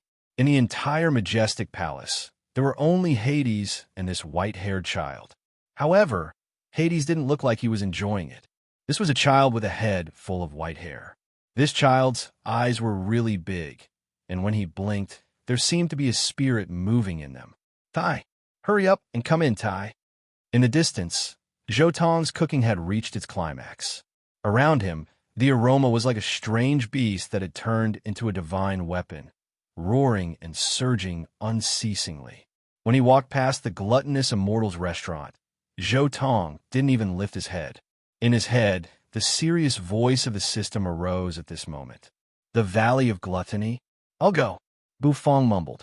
No spicy strips to eat. So angry. Bufang's control of the fire was really amazing. The meat didn't have the slightest bit of burnt smell. Even if there was a trace of burnt smell, Jotong dared to guarantee that he would win this round. From Bufang, Jotong could even feel the pressure that he could only feel from the monstrous chefs in the Valley of Gluttony. With a pinch of the chopsticks, the oil in the roasted meat instantly spilled out. It was incomparably fragrant. In front of him, Bufang used his chopsticks to pick up a piece of tender spirit beast meat that Jotong had stir-fried. His face didn't change at all. Within it, Jotong even tasted a unique flavor. It was the natural flavor of flames. That kind of flavor made Jotong, who was a chef, completely fall into it. Jotong's eyes narrowed. With a wave of his hand, his dish also flew over, landing in Bufang's hand. The corners of Bufang's mouth twitched.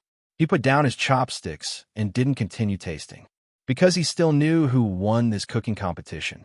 The corners of the palace were ferocious. The ice-cold iron pillars were like sharp, killing swords that shot up into the sky. The edges of the swords emitted a cold light. Between the edges of the swords, there were pitch-black and ice-cold chains connecting them. When the chains collided, they would make clanking sounds. The two of them aren't competing in cooking skills. They're competing in loneliness. This was the Hades Palace, the palace of the Lord of the Netherworld. It was different from the luxurious and grand palace that one had imagined. This palace was cold and remote. You're tuning into the Warrior Lore YouTube channel. Don't forget to subscribe and join us on this journey to catch the most captivating stories.